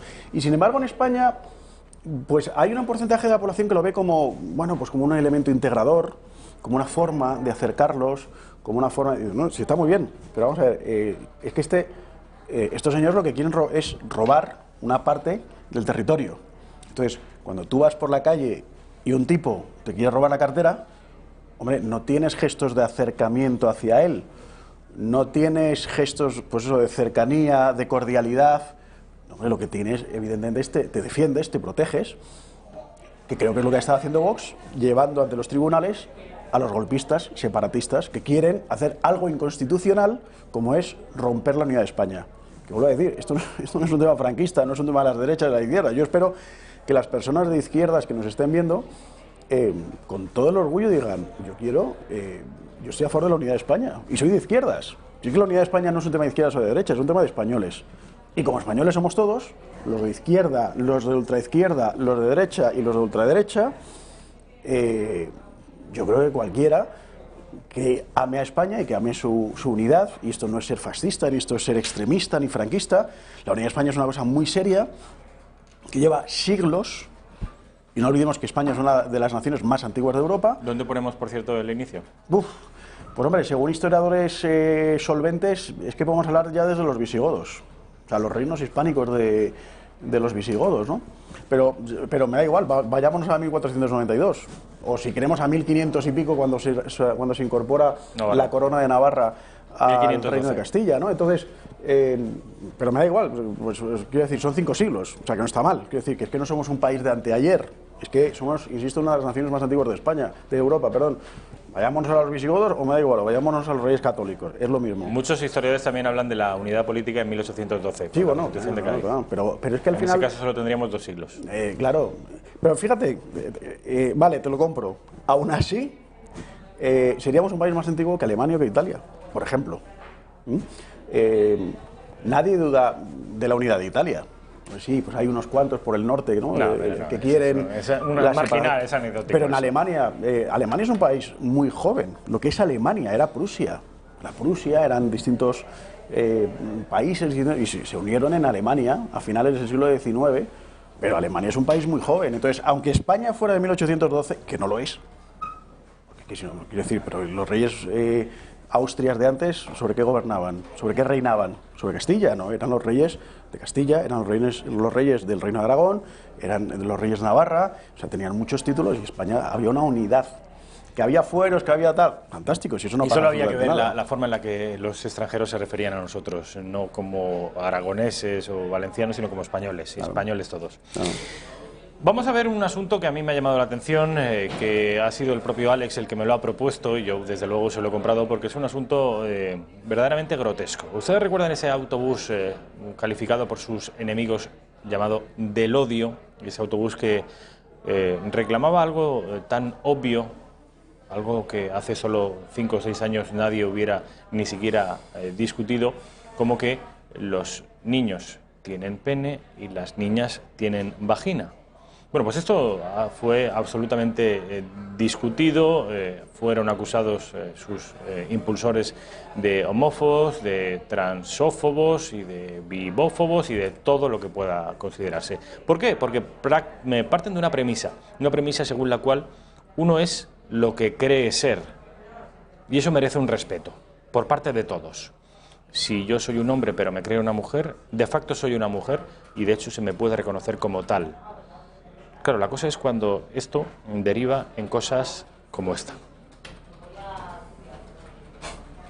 Esto que ven ustedes es un señor, no es, en fin, no es una broma, no es una cámara oculta, es un señor con un disfraz de dálmata construido por él mismo, que duerme en una jaula, que se disfraza de dálmata, que camina como un dálmata, que come alimentos caninos y que está convencido de ser un perro. Y esto, Alex, hay del que le niegue su condición perruna. Claro. O sea, esto que efectivamente, bueno, podría parecer una broma, parece que este hombre va en serio. O sea, ya vemos que tiene su equipo completo de dálmata. Él dice que camina a 4 patas todo el día. Yo no me lo creo. O sea, yo creo que aquí en esto hay por un lado algo, un toque esperpéntico, es decir, un tipo, pues bueno, pues que quiere tener su minuto de gloria, está muy bien, oye, no pasa nada, pues que este otro se pone talco para que no le roce la piel de dálmata, en fin, lo tiene todo muy estudiado, ¿no? Entonces, yo creo que hay un punto esperpéntico de que pues, yo no me creo que este hombre las 24 horas del día sea dálmata, pero luego tiene o sea, lo que enseña es la tremenda contradicción que tenemos en nuestra sociedad actual y en el pensamiento posmoderno. Porque claro, este hombre está reclamando una cosa que según el pensamiento postmoderno es perfectamente legítima y es quiero que se me reconozca como perro dálmata. Porque claro, ¿qué ocurre? Ahora hemos dicho que efectivamente un médico se puede llegar a poner en problemas si identifica cuando nace un niño o una niña, dice es un niño, o es un varón o es una hembra, ¿no? Ya se le está poniendo pegas a eso, porque una cosa es lo que la progresía supuestamente basado en tema científico, que no se basa en absolutamente ningún tema científico. Dicen que es la sexualidad, que es con lo que tú naces, tus genitales, y otra cosa es el género. Entonces, el género lo decido yo. Yo hace poco veía un vídeo, porque yo creo que es interesante estar al tanto de todas estas corrientes que lamentablemente mucha gente compra. Entonces, bueno, pues ellos explican la diferencia entre sexo, entre género, entre identidad sexual, entre atractivo sexual o atracción sexual, etcétera, etcétera, ¿no? Entonces, claro, era un vídeo muy bien hecho, con dibujitos y tal, era para jóvenes o para... explicaba muy bien su teoría, macarrónica, pero bueno, su teoría. Claro, y la conclusión del vídeo, que duraba 6 o 7 minutos, es que al final hay tantos géneros como personas. Es decir, en el mundo actualmente hay 7.000 millones de géneros, ¿vale? Eso de hombre y mujer está desfasado. Ayer leía, por ejemplo, también a un jesuita, el padre James Martin, estadounidense, que se caracteriza por su defensa de los derechos, entre comillas, LGTBI, a raíz de un documento que ha sacado el Vaticano, que se llama, que lo sacó ayer o anteayer, que se llama Hombre y Mujer los creo, y sencillamente, bueno, pues recuerda la antropología cristiana, que dice, bueno, pues que hay hombres y hay mujeres, ¿no? Y inmediatamente el País titulaba: el Vaticano arremete. Bueno, el Vaticano sencillamente lo que hace es recoger la experiencia de miles de años, que parece que en los últimos 10, 15 años nos hemos vuelto locos, y entonces ahora, bueno, pues como digo, este vídeo decía que hay 7.000 millones de géneros, uno por persona, por ser humano, y que cada uno tiene que descubrir lo que es. Claro, cuando te pones a investigar el tema de géneros, y esto es tan sencillo como meterse en Google o meterse en Facebook, fíjate si es científico el tema, que ni siquiera se ponen de acuerdo en cuántos géneros hay, lo cual muy científico no puede ser. Es decir, tú puedes ser los clásicos, ¿no? Heterosexual, homosexual, bisexual, pero puede ser asexual, puede ser pansexual, puede ser coliosexual, puede ser demisexual. ¿Y esto tú sabes el significado? ¿Sabes? Yo me los voy sabiendo. ¿Pansexual, por ejemplo, qué es? Pansexual es que, creo que recordar que es que te enamoras de los cuerpos. En genérico. Entonces un día te puede gustar un hombre, una mujer. Hay otro que creo que es que te gustan los hombres o las mujeres a lo largo del día.